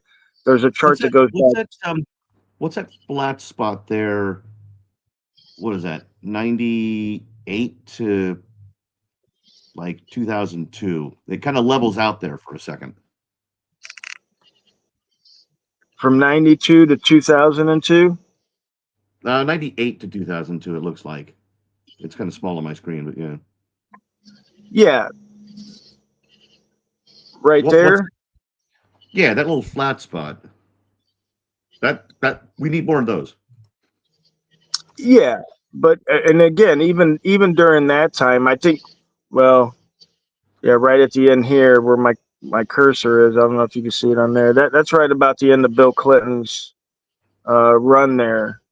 Those area right here, but again, like even in that best area, and it's small, you can't even see it. It doesn't even register, but it was still $18 billion that he borrowed that year, which again Nice. has been the best as you can see from a lot of this, but this is again a symptom of our fiat currency system. Now you can see down here where it's real low, and then it starts kind of like an upward tick here, right around 1974. It starts going up and up and up and up, and you're going to ask yourself, what happened in the early 1970s?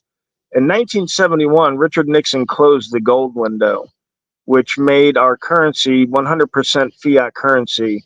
Before 1971, countries could take their dollars and trade them for gold. After 1971, Nixon closed the gold window, meaning that you couldn't redeem your dollars for gold anymore. And that was only for countries, right? The citizens of America, all the way back here in 1933, was not have not been allowed to exchange their dollars for gold, right? So Roosevelt confiscated gold back there in 1933. He revalued gold, I believe, that same year, and ever since then it was illegal for citizens to own gold. 71, Nixon closed the gold window. And then after that, I don't remember the exact year, but citizens were then allowed to start owning gold and such, investing in gold and such like that after that. But the important part here is after that gold window closed, we went to a 100% fiat currency. And then from there, you see our debt upticking. And anybody that's taken a class in exponential growth will know what this is. And they call it a hockey stick graph, right? A hockey stick graph chart. And the only way for this to go is up, right? It's not going to go down. It's not going to go sideways for very long. The whole thing's going to go up, and it's going to continue to go up because in our system, we have to borrow more money every year in order to pay off our interest and to keep the economy running as it should, as American way of life, standard of life. You got to have 2%, 3% growth every quarter, or else we're in a recession, right? You've heard that, I'm sure, probably all the time, and recently here they're talking about it again. But you gotta have growth every quarter, or else you're in a recession. So in order to keep fueling growth, you have to keep making easy money. I don't know if anybody's paying attention to the stocks and the markets recently, but they're talking about the Fed cutting interest rates here on the 17th. And the reason they're talking about the Fed's cutting interest rates because then it's going to be easy for people to borrow money. And then when people borrow money, they throw it in the stock market and they throw it into Bitcoin and they throw it in the, risk on assets. Um, and so, yeah, I mean, there's just a lot of manipulation going on. And like you said, even though we approach from different angles, we both understand the cost and what's needed to be done here is accountability first and foremost, no matter what, right? And we can work out the details, together, as long as, everybody's first and foremost on freedom and, individual choice. Obviously not criminal activities and such like that, but, um, there just has to be a point where we're like, look, we don't want people interfering in our life. That's why people move out to the woods and, these rural areas, and they put, fences up and no trespassing. They're just tired of people and especially government, coming and harassing them. And Um, HOAs. to definitely HOAs. I Do don't you want even to know how I understand. got? Do you want to know how I got started watching the 1A community videos? You know how I got caught up watching all this?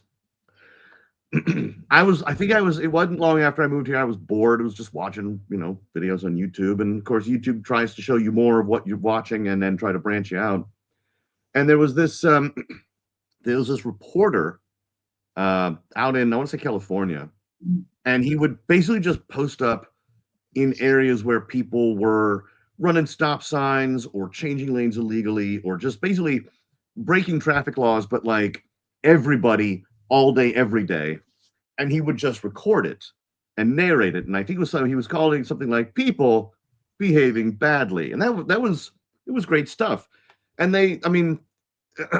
and at one point, I think they started showing me HOA videos, and this is the horror of this HOA, or this HOA is stupid. And then I started seeing videos where this guy would be recording around government buildings, and they'd come out and they'd bother him, and he would tell him he's just taking pictures and suspicions that a felony or misdemeanor. Which, by the way, love him or hate him, you cannot deny his contributions. That was News Now Houston. Yeah. And his early stuff was great. His new stuff, once he started partnering up with Patrick, was garbage. But his old stuff was just, and a lot of it was not 1A. He left everything in, so a lot of times he's just like recording flowers outside the building or plaques and things like that. And then they'd come out and bother him, and he would calmly diffuse it, and that was good stuff. And then it started showing me other people's stuff, and I remember before I knew who you were specifically, I saw that silent audit that you did outside the jail where they combed like a 3 square mile area to find your car. I love that one, man. That was so Thing funny. They went to they wasted so much of time and manpower to find your license plate so they could come up and go, well, there you go, Mr. Benson. Yeah, We got you. And it, what happened? You walked away. They knew your name, but they didn't get your ID. They didn't get anything else about you. They just knew what you drove. yep. And that one was awesome because when I started that audit, it was daylight, and then by the time I walked back to the car, it was pitch black. Like Yeah, we man, were out there. you were We there were there a all. few hours. Yeah, my battery had ran low on my camera, so I had to whip out my camera and start live streaming. And people on my live stream were asking me questions, and I couldn't even answer them because I was in the middle of a silent audit.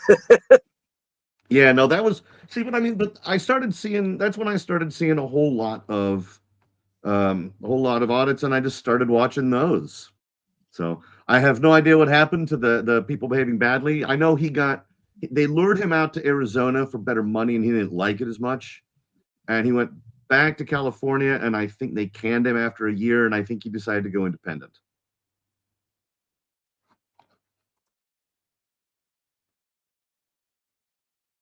Did he just leave?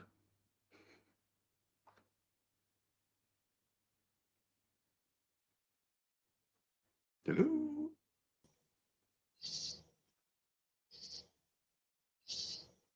I can hear something in the background. There he is. Yeah, I popped back in.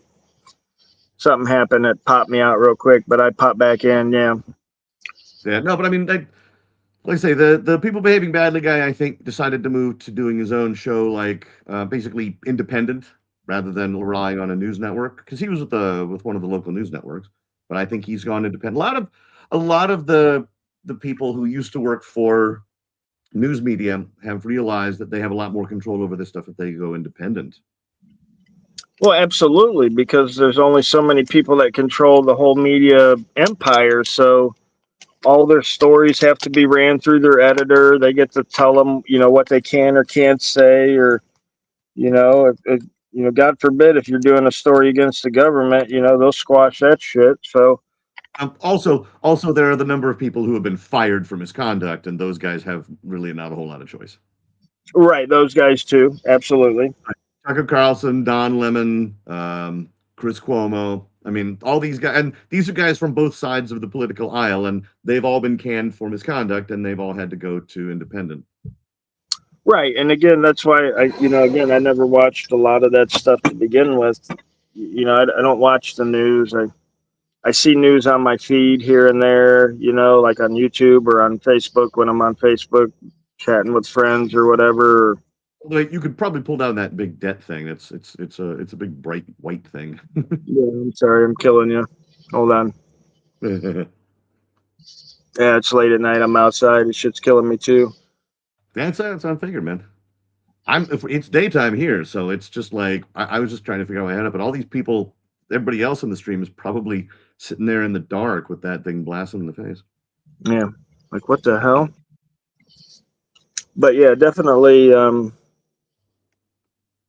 people that want to know more about it, it's definitely an interesting topic. I was talking with my buddy earlier tonight about how the government figures out inflation and GDP, and how they do the basket of goods as far as food goes, and how they use substitutions. Like if the price of hamburger goes up too high too quickly, then they'll substitute something like hot dogs or something, and it doesn't make any sense. But again, it's just a manipulation.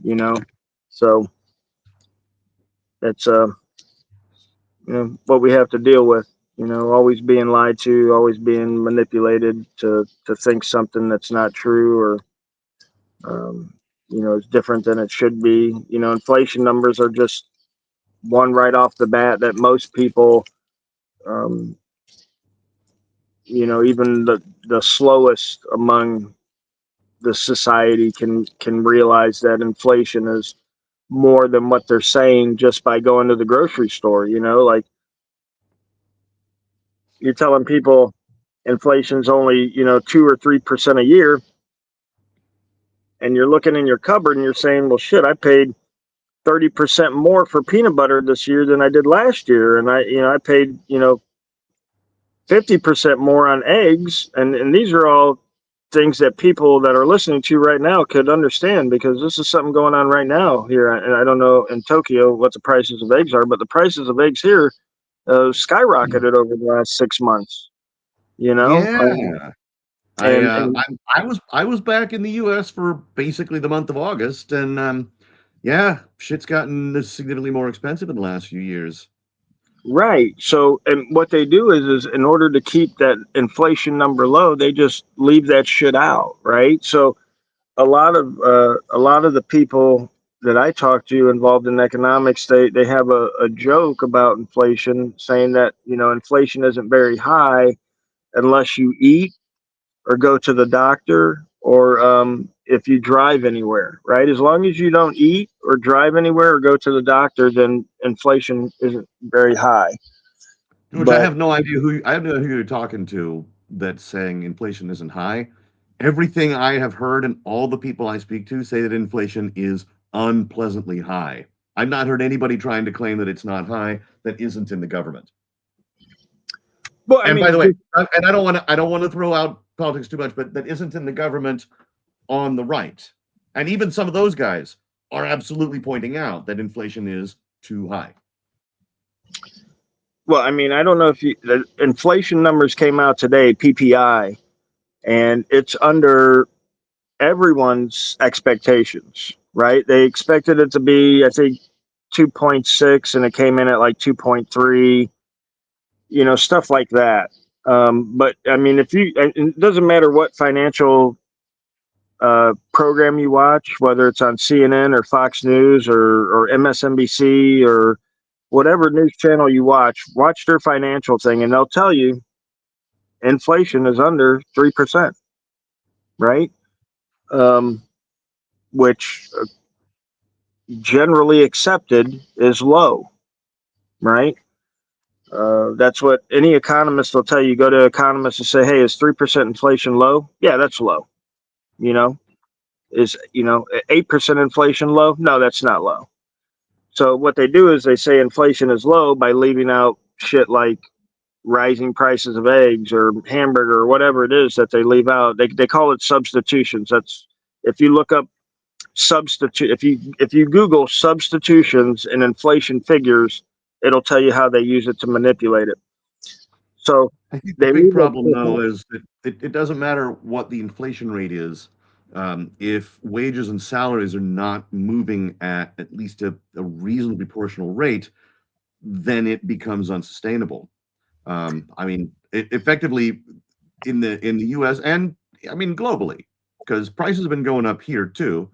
Uh, but prices keep going up, but wages and salaries stay mostly consistent. So you're not getting paid that much more money, if at all, and everything's getting more expensive. So you're buying less stuff, or that the running joke is that you have to take out a loan to go grocery shopping for the week.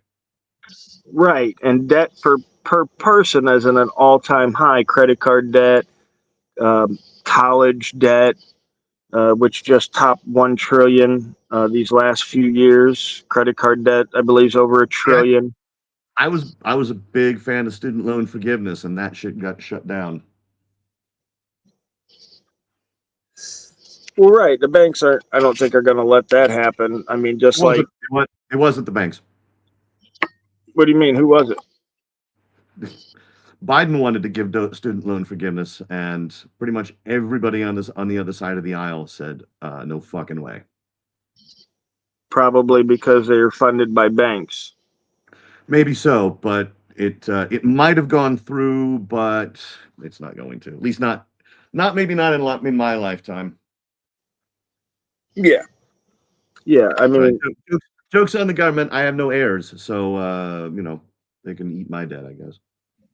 right. And again, when you don't loan anything, is it really debt?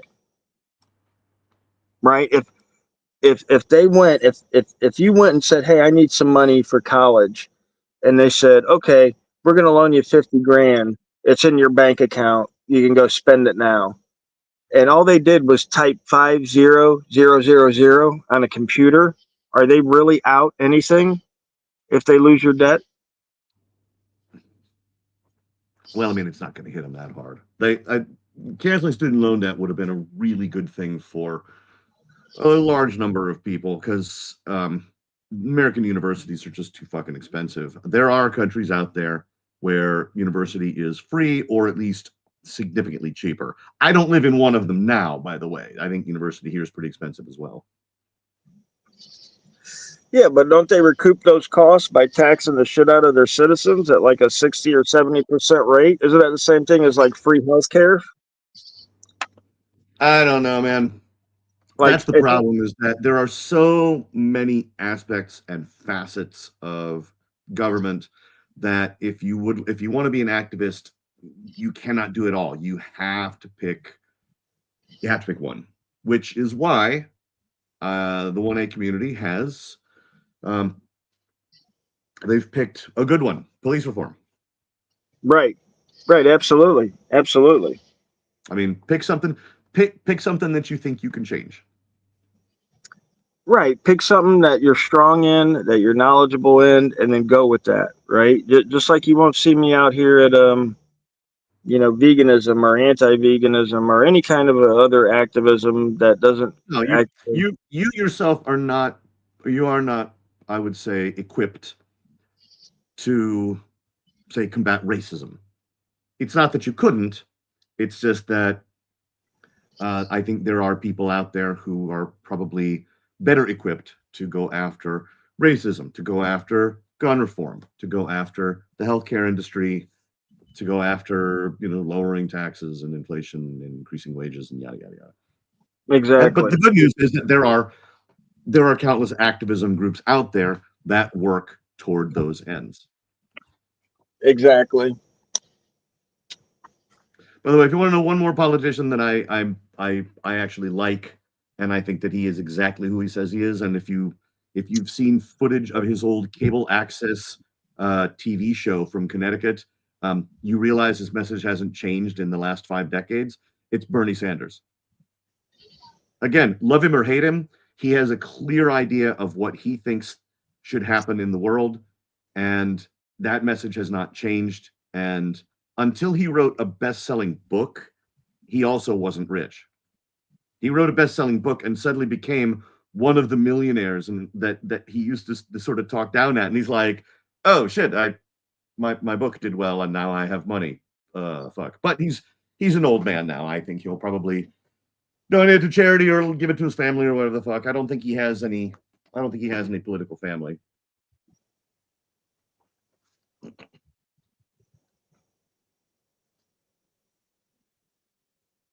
Trying to figure out There you why go. we're not on screen. There we go. Huh. I remember years and years back, somebody got a hold of footage of Sanders' old cable access news channel. He's younger, although doesn't look that much younger, but he's out on the street just talking to people, and he's saying the exact same shit that he says now. It's like, damn, Bernie. I mean, gotta appreciate the consistency. Yeah, like I said, I'm not much for politicians or politics because again, in the end, I've never heard a politician say like the things I say about the debt and about how we're being manipulated. If I saw some guy that was saying that, I would probably back him. But I mean, as it stands, the message I get from most politicians is that the other guys are wrong, my way's better, but I'm not really changing the system all that much. There's still going to be Social Security, there's still going to be Medicaid, there's still going to be a big army that we got to pay trillions of dollars for every year that we don't, need to have that Yeah, but much. the thing is, the few politicians that do want radical change, there's no chance that they'll even get a spot on the table because Americans don't like change. I would say most countries don't like radical change. The only countries that want radical change is the ones that are under dictatorships and tyrannies, and those are the ones that rise up and upend the system. Well, right, but we're not talking about radical change, right? We're talking about, um, doing what was always supposed to be done, right? This isn't some radical ideal to balance the budget.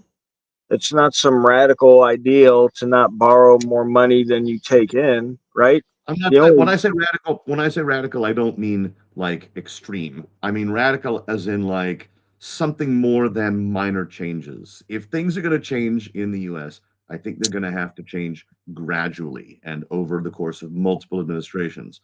There's not going to be one guy who comes in and says we're drastically slashing the army's funding and we're getting rid of a shitload of social programs and we're going to do this and we're going to do that.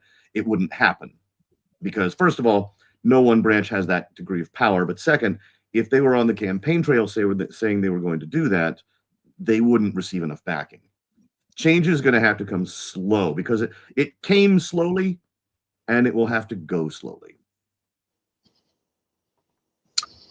right in certain aspects. I mean, a collapse of the currency is going to be drastic, right? So what we're facing now is people would love a gradual change, but um, you know, currencies collapse all the time. Not all the time, but the last 100 years, there's been quite a few currencies that have collapsed, and these things don't happen, gradually. So we can either pull the band-aid off now and take a little bit of pain, or we can wait and wait and wait because we don't like change, and then it's a full-blown third world country scenario where we're so far in debt that, I mean, right now as it is, if we were to look at the debt clock, what is it up to? What does every man, woman, and child in America owe right now? $100,000, $200,000. I mean, when is the pain enough? When we owe 500,000, a million? It's like I tell people right now in America, with all the taxes, fines, fees, permits, licenses, registrations, with all the shit we pay to the government, we're out at least 6 months of pay, right? 6 months worth of our earnings every year go to the government in some form or fashion. Not just federal income tax. Some people pay state income tax. Some people pay local income tax. We all pay gas tax. We pay cell phone tax. We pay alcohol tax. We pay cigarette tax. We pay, licenses for our cars and our boats and our trailers and our RVs, and just all this shit that we're paying to the government equals about 6 months of our pay. So at what point in our payment arrangement do we stop being free and start being slaves? What is that month? Is that at month number 7 that we're working to pay the government? Is it at month number 8, 9? What at what point does it become so that we're like, fuck gradual change? Well, that's if it gets to that point, then yeah, change won't come gradually. But until then, if you look at, I think historically, political candidates that are looking to make sweeping changes upon taking office, they don't receive the backing of any of the parties, and because America has become, unfortunately, a two-party system, they're not going to get elected. Right. I mean, we've always been a two-party system, but I mean, that isn't that the red flag that the other parties don't want accountability, they don't want transparency or budget restraints. I Well, what they mean, want is what they want is to continue being one continue, of the two major parties. right, continue to be the same system that they've milked for so long. So That why? no, that I'll give you, man. I 100% agree on that. They don't want to lose power. Once people have power, they don't want to lose it. So then why would I vote for either party? What would Again, what would what would be voting the reason? voting for a candidate in any kind of election at any level, it's not a marriage. It doesn't have to last forever. It's riding the bus. You pick the person who will get you the closest to the way you want things to be. Right. I understand the concept of what I'm trying to get out of it myself. I want to put somebody in power that's going to force people that don't think like me to think like me, right? Well, Like or I want, what you want people to do is you want them to move the needle. The question is, which guy is going to move the needle farther in the direction you want it to move than the other? right. Because And, and because the other option is not picking anybody, which means you have abdicated your choice and you've left it to other people to decide which direction that needle moves and by how many. And many people say, "Oh, one vote doesn't matter." Yeah, one vote doesn't matter, but when, say, a million people all decide one vote doesn't matter, that's a million votes. right, right. So, but okay, so that's a million votes, right? Let's say, Hypothetically, I just pick a right, number. right. A million's a good number, though. Let's say a million people do decide to vote now in the election. Is that going to counter the million dead people on the rolls that have also voted for the other guy? I mean, we understand the elections are rigged and manipulated. We all understand that, right? So, I mean, and again, no one's going to know, right? No one's going to know who you voted for, Brad, except for you. No one's going to know who I voted for except for me. So the government's in the perfect position to be like, oh, you know what? This guy fucking won. And who the fuck is anybody else going to be like, no, that's not right. I don't know anybody that voted for that guy. Let me go around America and take a poll. No one's going to do that. No one's done that. Right? We when the government is the one telling us who won and who's running the government, it just begs the question, how can this even be trusted? Um, there's a a story about Lyndon B. Johnson when he was elected, and in his office there was a picture of some gentleman by a car, and on that car there was a voting box. I want to say it was voting box number 55. And in Lyndon B. Johnson for Texas, I don't know if it was state senate or what position he held there in Texas that this all happened by. But the story goes that his buddies stuffed this ballot box, and that's how he ended up winning. And that's why there's a picture of them with the ballot box on their car in his office when he was the president. Um, so we know this stuff happens. People have been caught busted doing this stuff. Leroy Truth put out a video where he caught some lady stuffing a ballot box in a local election, right? So we know it happens at the local level. We know it happens at the national level. So when they say that, oh yeah, this guy voted or, this guy won, to me, and this is just my opinion, I could be wrong.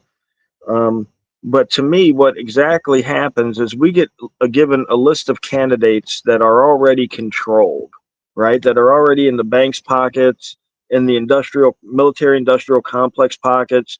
They're already in somebody's pockets, right? But we get this list, and thus we think, oh, well, we have a choice, right? We get to pick which one of these guys moves us further towards our goal, right? And because the government has programmed us since birth, mainly in public school, to pick one side or the other, that's how we are in America. It's either one side or the other. There's very few in the middle. So, if you grew up in a household where the people were Democrats, chances are, most likely, you're a Democrat, right? If your family was Democrat, your uncles, your aunts, your cousins, people that you associated with, which most people associate with people of their own political and religious beliefs, right? You don't find people, you don't find people that voted for Biden going out to dinner every night with people that voted for Trump, because all that's going to be is a fucking argument every fucking night, right? So what do? They go and they hang out with other people that voted for Biden, right? And they reinforce each other's ideals and their beliefs, and so you get these two mindsets, right? And they give you candidates, and each of these sides, and each of these candidates are going to tell these people on this side, this story of what aligns with their beliefs. So let me give you an example. Let's say I wanted to run for a Democrat, right? Let's say Rogue Nation's decided to throw his hat in the political ring, and I want to be a Democrat. Well, what am I going to talk about? I'm going to talk about abortion. I'm going to talk about LGBTQ.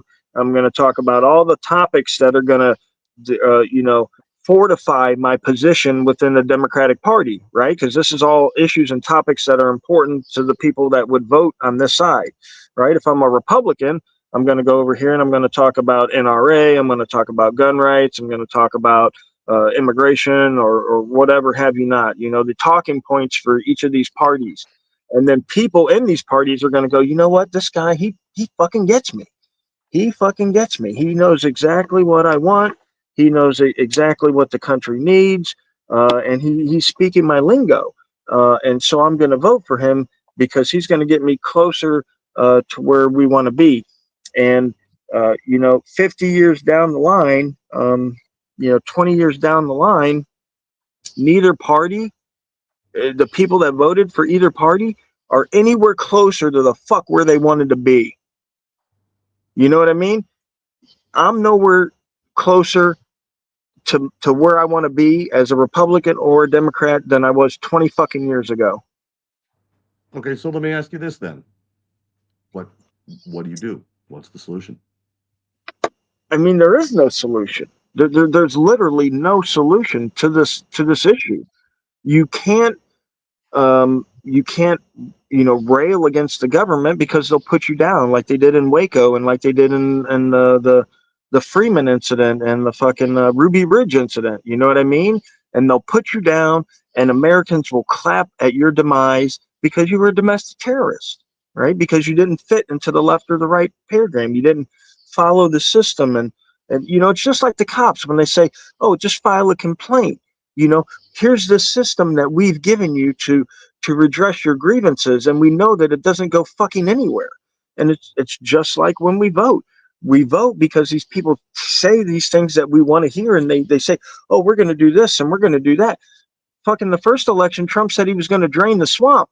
If you look at Congress today, it's pretty much the same fucking swamp. Yep. Right? So sure, he said what I wanted to fucking hear in 2016. It's 2025. That's 10 fucking years. Has it moved me any fucking closer to draining the fucking swamp? I suppose it hasn't. So that's what I'm saying, man, is the only time that we will have an opportunity to restore freedom in America or in any country really is when a collapse occurs. Right? Because until then, the government's in control, and there's nothing we can do about it. Even if there was something we could do about it, the government could stop borrowing money today, and we would never be able to pay off our debt. That's how far gone we are, right? There's no, when people say, well, how do we fix this? How do you fix something that's been broken and was fixable 50 years ago, but it's not fixable today? You know what I mean? Like 50 years ago, we weren't even $1 trillion in debt 50 years ago, right? And the country makes $2 to $3 trillion a year. That would have been doable, right? But now we're $37 trillion in debt, not counting Social Security, Medicaid, Medicare. And what's going to happen when those bills come due? When all these baby boomers are retired, who's going to pay all those bills? Because there's only so many people below that are working and paying into Social Security.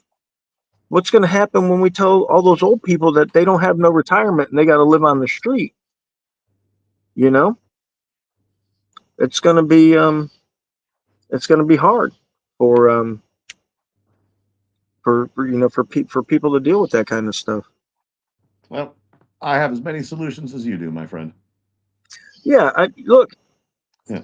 and Brad, I talk about it all the time, and I love you guys, every single one of you people that come onto my channel and talk with me and discuss this kind of stuff with me, because this is exactly what needs to happen, is discussion, because only through discussion can we find solutions, right? And just like people use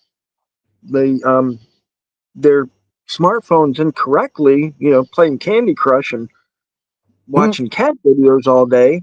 Uh, People use the StreamYards and panels incorrectly, to talk about shit that doesn't even matter.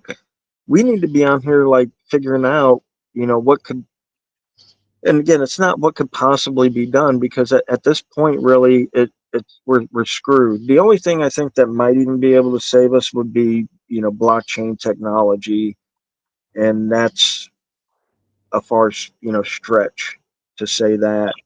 But we're at the point where it doesn't matter who we elect, doesn't matter what they say. Exactly.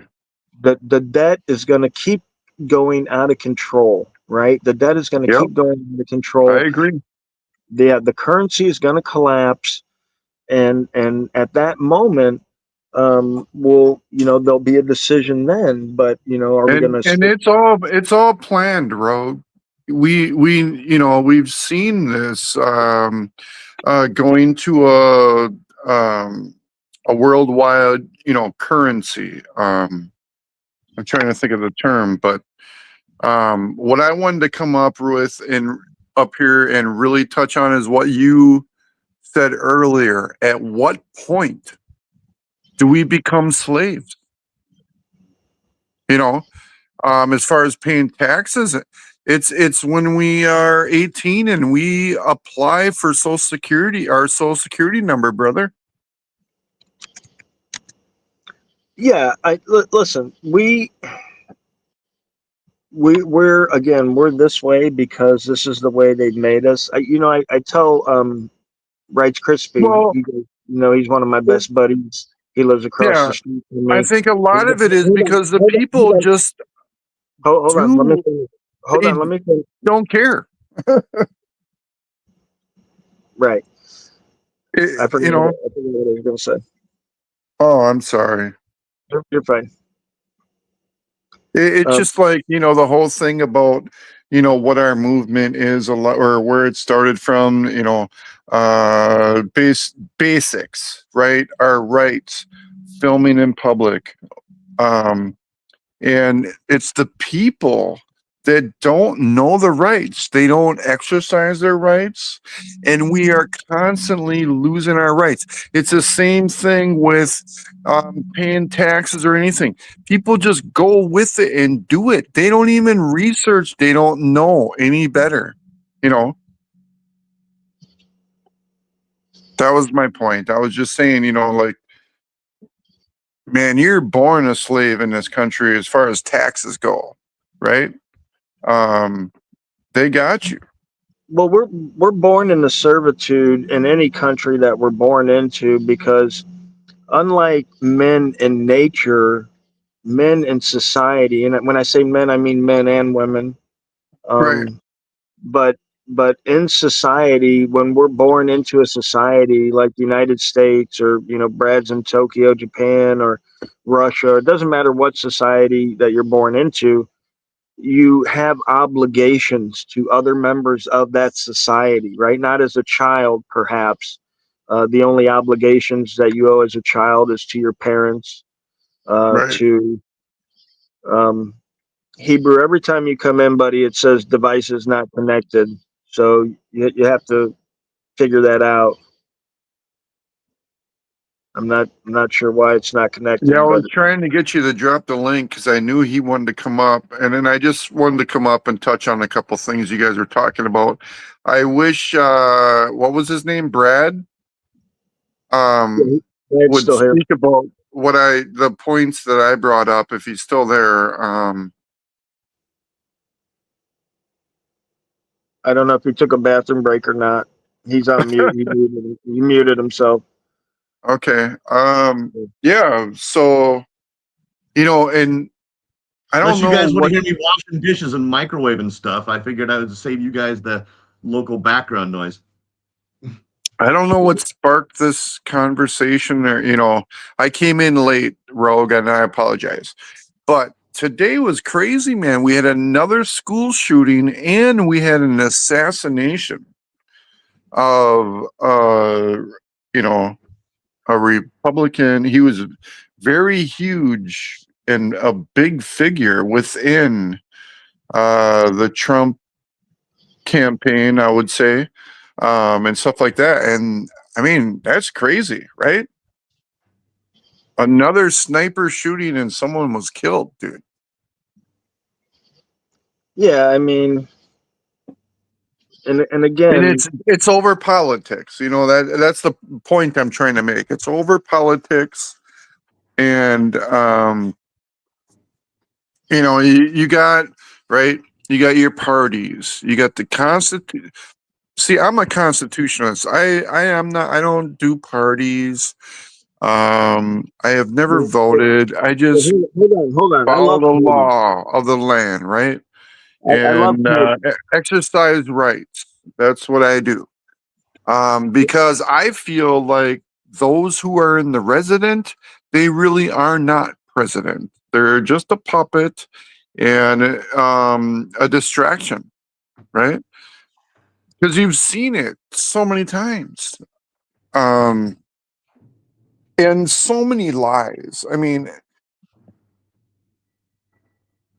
just thinking about my life, you know, everything I've seen, I wasn't there when they, you know, broadcasted supposedly landing on the moon, but I experienced, you know, the space shuttle blowing up in middle school. I experienced 9/11, you know, and all these situations, the people just take it and say, okay, yeah, the government said, you know, it blew up because of this, or terrorists flew these planes into these buildings, you know, and blah, blah, blah, blah, blah, blah. And the people just eat it up, man. They don't research. It pisses me off because, you know, I'm very open minded. I was forced into religion and I researched every religion there is. I mean, seriously, I had to write out the whole Bible at one time. So when we're talking about living in America and paying taxes, Rogue, right? Man, I feel like as soon as you're born, as soon as you get that birth certificate, you have become a tax slave. And they, you know, it might not, it might, okay, so you're a minor, right? And until you become adult, but the parents are paying that tax for their son, right? Or daughter, right? So it's Yeah, immediate. It's immediate. As soon as you're born, you are a tax slave in this country. That's what I feel like. Or, right? Am I wrong? no, I mean, you're not a tax slave at that moment because you can't make any money, but you're Well, obligated to become a tax slave because, I mean, unless you move out of the country, an expat, and you know when that happens, then you're just going to go to another society where you'll be a tax slave there. I mean, when people expat, they don't. Skyline, I don't know who you are. Can you show your face real quick? what's up, Hebrew? I'm gonna mute. I want to hear what Hebrew got to say. And thanks for having me up, bro. You got it, boss. I mean, I knew that was going to happen. Oh hell no, dude. I fucking knew that was going to happen. Come on. Yeah, that's what I had my finger on remove. Oh my god. Are you there, Hebrew? Yeah, I hear y'all. Y'all hear me? Check, check. Yep, yep. Roger that. How's everybody doing this evening? Good.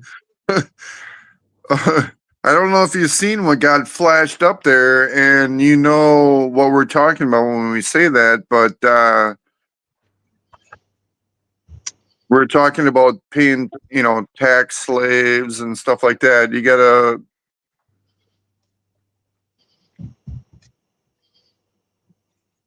Yeah, and we got Jay Easy down in the basement. We won't be letting you Man, until I see some faces here. man, I've never seen anybody Jay Easy in my chat that I can recall. No, Which no, I never heard of it. No. I have a bad memory, so that's a ceiling fan. That's nothing. Are you there, Hebrew? Got a face like Yeah, a I hear ceiling y'all. fan. Y'all hear That's a me? good insult. Okay, yeah, we hear you, man. Go ahead and you know, I know you wanted to come up here. Let us hear what you got to say. Roger that. Well, when you have a worldwide band, and when I say band, I mean bandwidth, and y'all got to kind of forgive me. I've been nursing a migraine all day, an ocular migraine. But at the same time, I don't think people are quite an understanding of the unorthodox paradox that we find ourselves in. And it's very difficult to make these interpretations based on what we're seeing and feeling and smelling and tasting. Um, so Ro, you and I had met face to face once. I wish we had more time to endeavor on our fields and to kind of brainstorm on the elements and try to pick each other's brains even further. But I've been watching very carefully the past 30 years of what's going on inside this country and outside the others. I traveled to Israel. I've been to Germany. I've been to Colombia, South America, Canada, all points in between from LA to Miami and New York and everything else. And I think what people are just not interpreting what's going on correctly. Uh, my interpretation, and people may say I may be wrong, but my interpretation is we're witnessing a transfer of wealth. And when I say a transfer of wealth, I don't mean tangible asset wealth. What I mean is a spiritual essence transfer of wealth. We're being robbed of our spiritual essence, being able to converse with each other, regardless Yep. of your denomination. It doesn't matter your Yeah. denomination. Right? They want to That's have irrelevant. that. What do they call that? One world ticket or so they can track everybody and what they're doing and everything. Right? You know what I'm talking about, Hebrew? Yeah, I hear what you're saying with that, and I think the one of the driving elements is to compartmentalize, to have everybody thinking in a balkanization effect. To say, okay, because you're black and I'm white, we have to think in a certain paradigm, thinking realm, and we can't negate, we can't conversate, we can't engage in interstate commerce, we can't get along. Okay, Mm. and that's the whole purpose of compartmentalizing ourselves.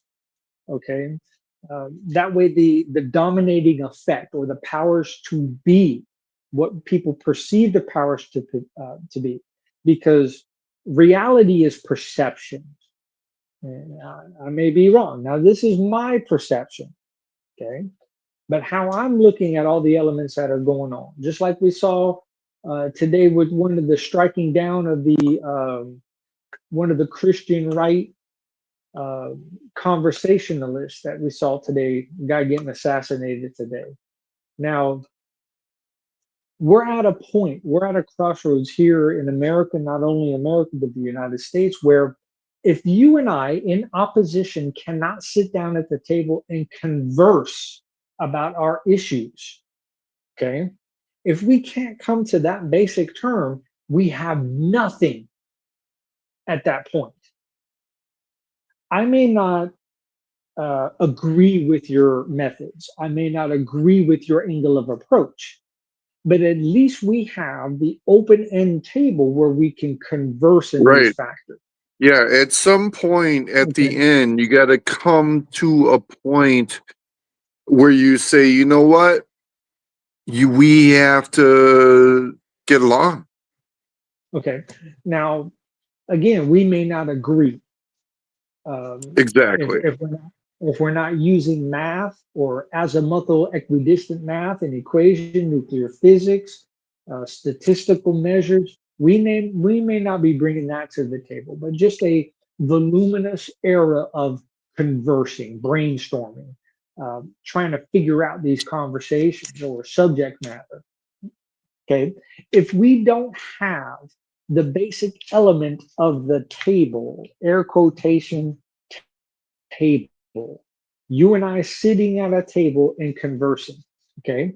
Because I'm looking at this as from a Hebrew perspective, okay? Mind you that we call the Muslims into the tent, right? Now you're at war, we're at war. We're going to call you into the tent to converse. The basic elements: water, food, nourishment, the children, the women.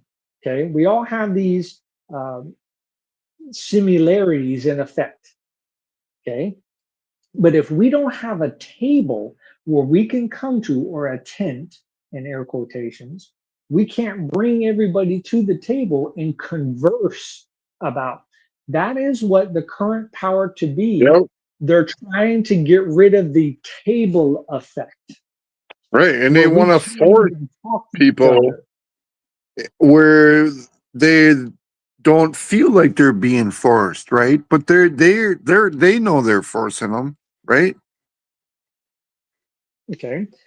So again, what we're witnessing is that transfer of wealth, but not the tangible monetary issue: Bitcoin, gold, silver, platinum, diamonds, oil, not that type of tangible wealth, but the wealth of knowledge and wisdom to decipher that knowledge, where you and I could come to the table and talk.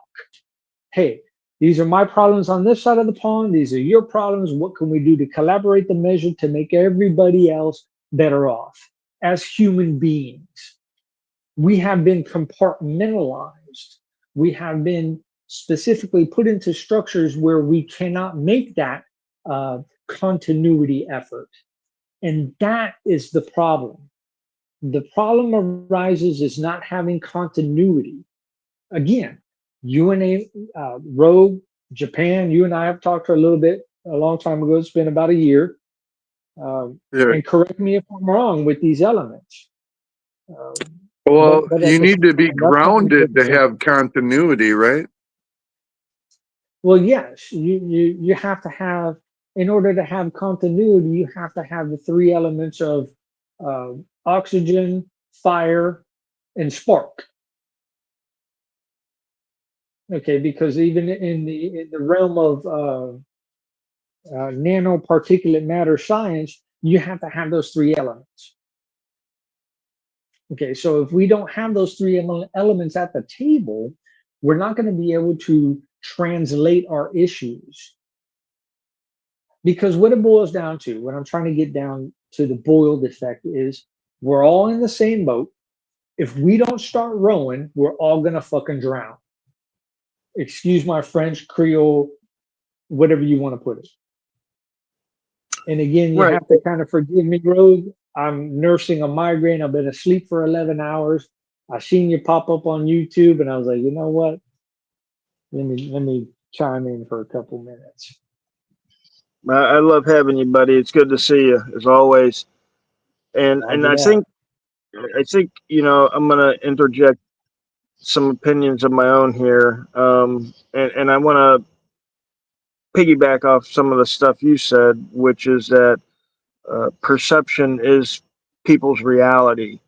So the problem we have with the continuity, as you were saying, and the ability to reach across the table and converse with people who might not think exactly like we do, which is, I hope the only thing I do on this channel is let people express what they want to express, whenever.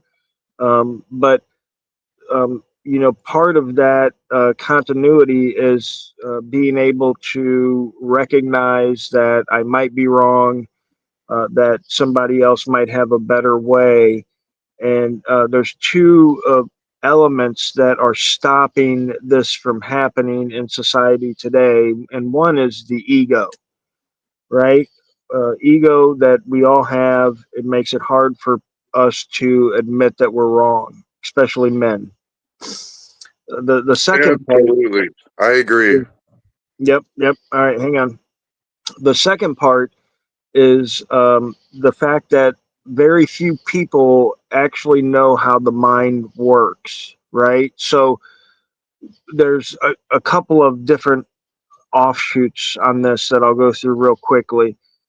Because people don't know how their mind works, they don't understand how biases work. So they don't know how the information that they're intaking is being manipulated. So they can't form the right opinions or um, thought patterns that way. Hmm. Um, and also with the backfire effect, because they don't realize about the backfire effect, they don't realize that when somebody challenges what they believe, that their natural instinct is to, be a Shut fight them or out. flight. Yep. Right. The They don't backfire want to effect. hear nothing. Well, yeah. The They the the believe it, and that's it. There's the no other research. Yep. Well, the see back. that resorts to a natural defense mechanism that's instilled in us, and not being Sure. aware of that defense mechanism. That's like cutting somebody off before they deliver their message, right? Oh, damn. Right. So the backfire effect, it produces in us when our beliefs are challenged a fight or flight effect. So it's basically almost like we're being attacked when someone challenges our deeply held beliefs. Yeah. So if people don't And get realize if and if getting back to what he was saying, or whoever said it, it's about ego. yeah, that was me, but let me finish this real quickly. So when our beliefs are challenged, we feel like we're being attacked, and so if we don't realize the backfire effect, then we honestly and truthfully feel like we're being attacked when someone's Yeah. challenging our beliefs. We can't differentiate the fact that they might have a valid point and that my belief might be wrong, because again, that's where the Yep. ego comes in, right? It, And the it ego. reminds me of when we're filming on the public sidewalk, and a Karen believes, you know, something, that you can't record her unless you have permission, You and don't have they my well, permission. they believe in that, so but there's nothing. They just believe it, you know what I mean? They're it's not warranted at all. They have no idea. Yeah. So Well, and also, until we can get people to understand, um, how the mind works, until we can get them to take seriously, understanding that is the starting focal point for everything. Because if people don't understand their biases, if they don't understand how their mind works, how they take information, how that information is processed, then nothing. We could come to the table all day long, and they're going to do the same thing they do now, which is ignore it, right? My sister, God rest her soul, said one of the most intelligent things that anyone has ever said to me, and it was about the word advice. And she said that advice, the smart don't need it, and the dumb won't heed it. And that's literally one of the most intelligent things someone has ever told me, because it's 100% accurate. The smart people don't need advice because they understand, they figure it out, right? And the dumb, because of their ego, won't listen to your advice, right? Because they know better, right? even when they ask you for your advice, and everybody on the panel and everybody in the chat knows this because we've all had people that have done this to us. They've asked us for advice and then they completely ignore the advice we give them. Why did you even Yeah. ask us for advice? Well, Right? there's also another element. I'm very stubborn. So I don't like to accept help from others. I totally am open minded and I would listen to it, but you know what I mean? A lot of times I just am stubborn. Man, I ask for advice all the damn time. I consider myself an intelligent person, but I don't know goddamn everything. I ask people who know more than me. Right. But you take that advice, don't you? Right. Generally speaking, sure. Sometimes I'm Yeah, stubborn and I don't take it, if but yeah, it's, you know, even if I'm stubborn, I still heard it and I got it. I got the message. And you're right. I still heard it. So even though having it's up to you whether you act on it or not, I guess. Right? Well, having wisdom is one thing, but having the knowledge to decipher that wisdom is a totally different category. So therefore, what I've come Absolutely. to learn and understand, even endeavoring in the political realm, being involved with politics, one thing that I can remember from my grandfather's teaching, being a Holocaust survivor, what he expressed to me was have compassion for human life. Okay. By having the compassion for human life, you're able to sit at a table, listen to somebody ridicule you, persecute you, and understand, having the knowledge and the wisdom to decipher that knowledge. So wisdom doesn't it doesn't implore that you have the knowledge of the specific subject, but the wisdom portion of it has the understanding and the compassion of human life. So therefore we could sit Right. across the table when somebody is calling us a jackass or whatever expletive that they try to use towards you. By having the Yeah. compassion for human life, you're not taking it personal. You're understanding what the person is trying to bring to your table at their degree. You're interpreting it, and then you give a Sure. response with it. And I think with across the board, what we're witnessing is a total disconnect for the compassion of human life. Okay, again, when I have healthy debates with Christians, me being Hebrew lineage, I don't agree with the Christian ideology at all. Okay, it's totally obtuse from the angle that I'm looking through, or the lens that I'm looking through. But I have the compassion for human life. So therefore, I'm going to listen to what the person has to say. I may not have the intimate knowledge of that specific subject or detail, but I have the compassion for human life. So therefore, I have the wisdom to sit there and listen to what the person has to say. Then I may be able to add my perspective to it, and then we can come to an understanding. We can come to a some denominator, uh, and Right. that's where I think the lost art is. We're witnessing all of this that's going on, and people are confused. They're angry.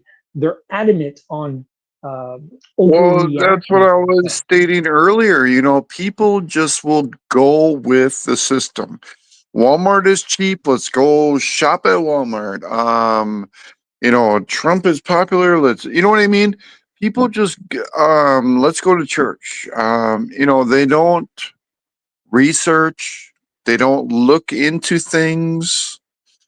You hit so many points. I'm trying to remember now Hebrew, but you know, getting back to ego or as far as like intelligence and trying to relay messages and communicating with people, right?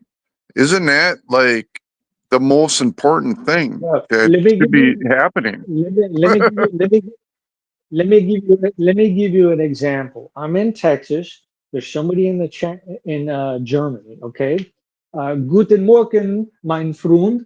Willkommen, willkommen auf Kanal ein Rogue Nation. Okay, now here's a Hebrew greeting a German in Germany. Their time framing is a little different, so they're probably in the morning. So I'm welcoming them. I'm telling them, good morning, welcome to Rogue's channel.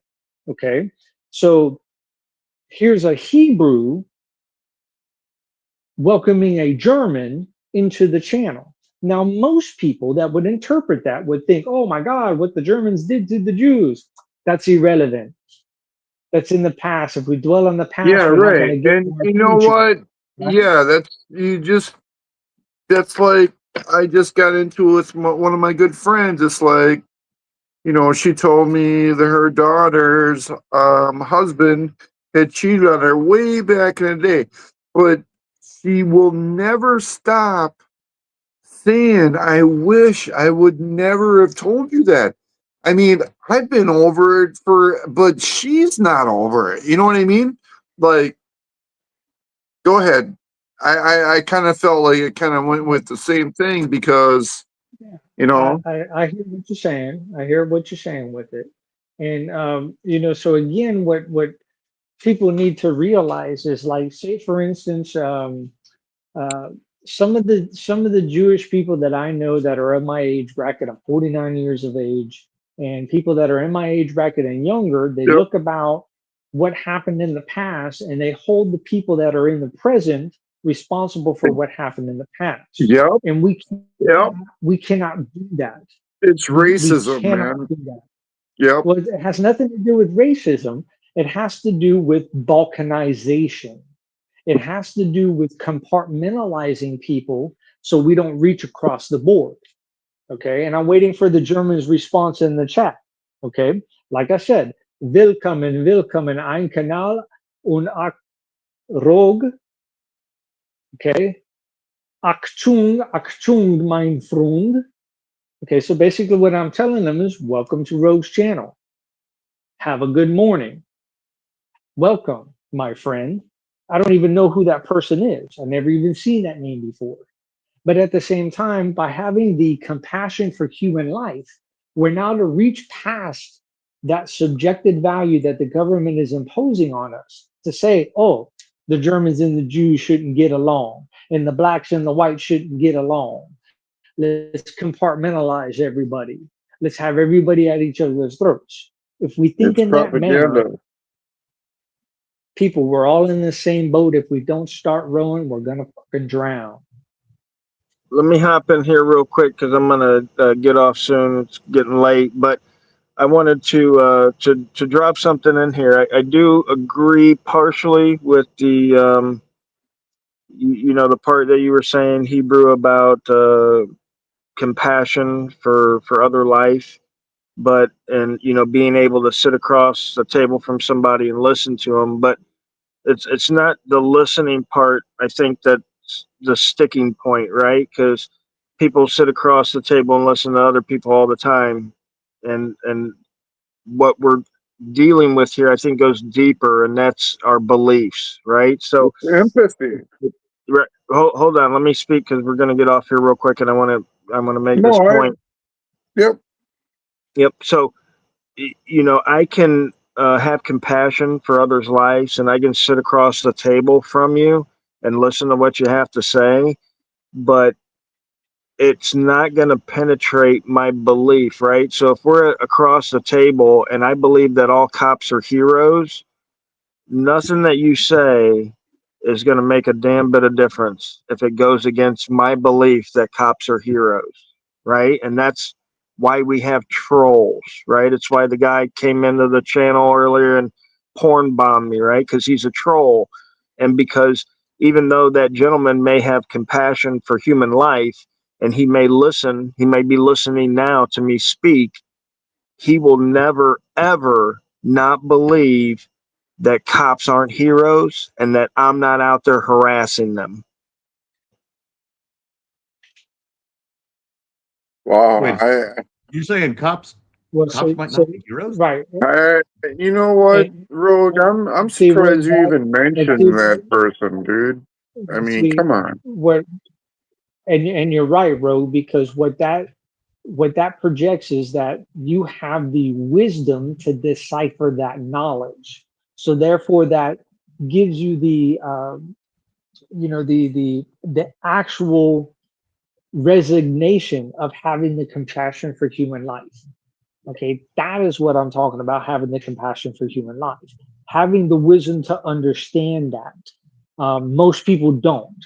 Most people don't have the comprehension levels to grasp the concepts of what is being discussed, no matter what the subject is. Name it, gardening, surgery, whatever. Doesn't matter. Auto mechanics, nuclear physics, whatever it may be. Okay. So what I find interesting is that we still have platforms or air quotation tables to come to be a part of think tanks, to be able to express our knowledge and wisdom and try to help others open their eyes. You can only help people to a certain degree. Once they become closed-minded, such as porn bombing and doing all of this childish, irrelevant behavior, okay, Well, and you hit it earlier too. I mean, there's certain people have a level of IQ, right? And okay, so depending on, are you gonna be a part of nation building, or are you gonna be a part of nation destroying? Choose your factor. I am gonna be a part of nation building. Yeah, but that's the point. Everybody's going to be a part of nation building, just their own way, right? And that's where the beliefs come in at, Correct. right? The Democrats believe they're part of nation building. The Republicans believe they're part of nation building. But if you ask either party, the other party's part of nation destroying, right? Because their beliefs are different. And nothing you ever say is going to change their belief, right? The very few people switch parties throughout their life. Very few, right? Most people, whatever family they were brought up, same as religion. If you were brought up in a Catholic home, there's a good percentage chance that you turned out Catholic. If you were brought up in a Hebrew no, home, chances are you became Hebrew. If you brought up in a Muslim home, chances are you become Muslim. You brought up in a Democrat home, chances are I you're was Democrat. brought up Pentecostal and Republican, and I am neither. I have never voted. So it's not, I mean, it's probably a small percentage. You're definitely right, though. Right, right. Because, We should, hold on, Brian. We should never take our personal experience as a sample size for a belief, right? So we should never say, well, I never vote, so most people don't vote, right? Or I switch parties, so the majority of people probably switch parties. We should never take our own personal experience as what is the norm, right? We should always look at the okay, data. yeah, you're right. Well, it's I'm just saying, personal experience should not be used as justification, right? So to justify, to say that one is better than the other, or my ideas and concepts are correct, yours are obtuse. We shouldn't project ourselves in that manner, because if so, we would never be constructive. We would never be able to contribute to society, and do the things that we do. Um, Rogue, just as a quick note before, I know you say you want to get off. I'm in the process. I'm in the process of writing a book. I'm compiling my notes, but I'm going to dead man switch it. The reason being is because you already know, my past and everything else. But what I implore people is to get involved. Get involved at whatever level that you have the capacity to do so. What I implore people to do is run for office. If you think it's not going to make a change, then don't run for office. But if you feel that you can contribute to the betterment of mankind and society, by all means do so. I've got a target on my back, no doubt. It is very clear and it is very evident, and thus the reason why I had to move from another state, and possibly within the next 2 months, I'm probably going to be moving out of the country, whereabouts unknown. But at the same time, I thank you, Rogue. I thank you for doing what you're doing, because what you're doing is you're creating a table for all of us to come to and converse about our ideas and concepts, in hopes to brainstorm and better the next man around us. So, mind you, when you walked on the beach out there with the wooden spatula and you brought to attention to a certain political realm out there, I thank you for that.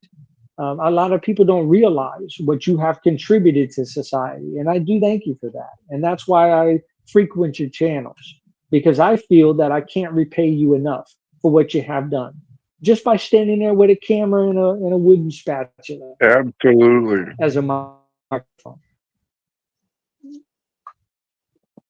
Thanks, buddy. I appreciate it. And again, I'm not one to definitely toot my own horn, but I try to help wherever I can, wherever I see there's a need that I can fill. And like we were talking earlier, we pick something that we love and that we're invested in, and that we want to see Yep. something be protected. Now, Yeah. again, I said earlier, I don't think there's anything that's going to change the course, the direction. I think we are too far gone, but I do think Absolutely. my contribution is going to be to wake more people up, right? Because, like I said, the only time I feel, again, it's my opinion, and I'm 100% able to be wrong, but in my opinion, the only chance that society has for and again, it's not even true freedom, because when people live in a society, we owe obligations to each other, right? And to be truly free, you can owe no obligations to anybody else, right? That's freedom, right? If you Right. have an obligation, if you're obligated to someone else, then you're Yep. not free. Okay, that's just the Even bottom. if you started your own, off grid and you had apples and you were trading with somebody, it's the same thing. You're obligated. Right. So You're making a contract. right. So I mean, in that aspect, um, I forgot my train of thought now, but um, yeah, we're obligated in that aspect, so we're not free. But okay, now I remember where I was going. Yeah, you're talking about social you know, identities and just Right, relationships. right. I got it. Hang on, let me finish. I got it. So basically, um, I forgot it again. Holy shit. Um, goddamn medicine that You were doctor's. you were saying that if you can't change it, you could at least get more people to realize it. Thank you, Brad. Thank you. So yeah, so basically, when our best opportunity for the maximum freedom will occur is at when a society collapses, because then we can bring our ideals and prospects to the table. Then the system as it is now will not be dismantled. It won't be dismantled through voting. It won't be dismantled if a couple of us get elected. We will be able to change some stuff. Hebrews changed some stuff when he was elected locally in his area. But and I'll bring out a perfect point. Zimbabwe had a currency collapse years ago. So if you got elected to a town in Zimbabwe, the currency would have still collapsed, right? So this system is not going to be saved by a couple of people getting elected. It's not going to get saved by us voting for the guy on TV who tells us exactly what we want to hear. Um, it's too far gone. But what we can do is we can educate each other so that when that moment does happen, because rest assured, it will happen, right? The history's shown us time and time again that Yep. countries will fall, empires do fall. Doesn't matter how big you are, right? Rome was much bigger. The Empire of Rome was much bigger land-wise than the United States is. And for much longer, they had their empire, and it still fell, right? It's inevitable that it's going to fall. It might not be in our lifetimes. Maybe nobody on this panel, nobody in this chat will see it fall. Maybe it'll be in our kids or our grandkids' lifetimes, but rest assured it will fall. And at that moment, we'll have that opportunity to bring about more of what the common man wants, if we are prepared at that time, right? Because if we're not prepared, if the majority of the people are not awake and not prepared, then they're just going to accept whatever the government throws together in the place of whatever just collapsed, right? Just like they did in Zimbabwe, just like they do in every other country that has collapsed over time, right? Because they're all in the same position today, right? Every country out there is in the same position that we are in now, right? Nobody's got freedom out there. I mean, sure, there's varying degrees of freedom. Maybe in some countries you can smoke weed or get prostitutes or, whatever, society there is deemed legal. But none of the countries out there have any resemblance of what could be possible, right? Because again, total freedom is not possible, not with obligations to other members of the society. But we haven't even reached the pinnacle of where we could be, right? In America and anywhere has they come close to reaching the pinnacle of what could be for people. Why do you think that is, Rogue? Well, because from the dawn of time, men have wanted to control everything, right? Yep. There's Thank never, you. never been a moment in history when some person, some group have not Yep. wanted to And when you become a group or a person of power or money, right? You're gonna do whatever it takes, like lie and everything else. Has anybody here ever read the post-apocalyptic novel Those Who Remain? That's the title. Those Who Remain. And in that, there's a saying that says hard times create strong men create good times create weak men. Okay? So Yep. what we have to look at is that what part of that cycle, where are we at in that calendar? Where do we get in where we fit in that calendar? Okay. And I agree with you. We are seeing societal collapse. It's like, Nothing's working. Nothing. No matter what country you go to, nothing is working. Okay. So therefore, we have what I believe, according to my perception, according to my reality, is that we have for so long seen weak men create the weak times. Okay. We've seen the destruction and the chaos. Out of that will come the good men to make that change. Okay. And you're right, Rogue. One person is not going to change this whole paradigm. It's impossible. Okay. When I became a county commissioner and I knew all the odds that I was up against and that I could only make a simplistic, relevant change to a local effect, I knew all of the odds were astronomical. But at least in my perception, I could say I tried. I tried. Nobody can ever take that from me, that I tried. Not only did I try, I did make a change on that local level. But you are right. One man cannot do it by himself. That's why for the past 7 years that I've been on YouTube, I've been expressly implying to people, run for office. Even if you don't win, even if you don't get elected, you tried. And that's enough in my book. That's enough to give my tip to the hat to the next man to say, hey, Yeah, but you know win, what? so be it. What You I tried. believe that there's higher powers that determine this stuff. I mean, all these elections are Yeah, false. if we want to And endeavor in that you know, field, if we uh, want to, people yeah. are lying. They get into the office, they do a different thing. Come on.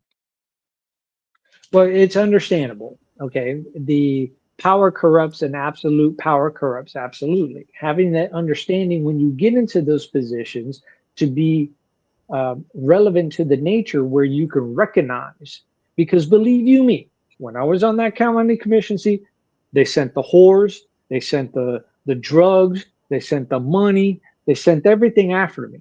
Okay. But I had done all of that before I even got to that point. So all of that was irrelevant. But that's just a very minute case.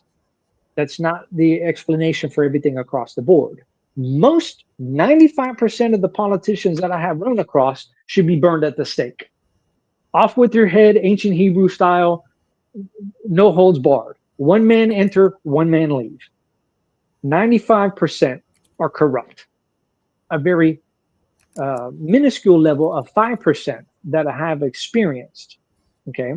But again, we're at the crescendo of what we're seeing worldwide, of everything changing.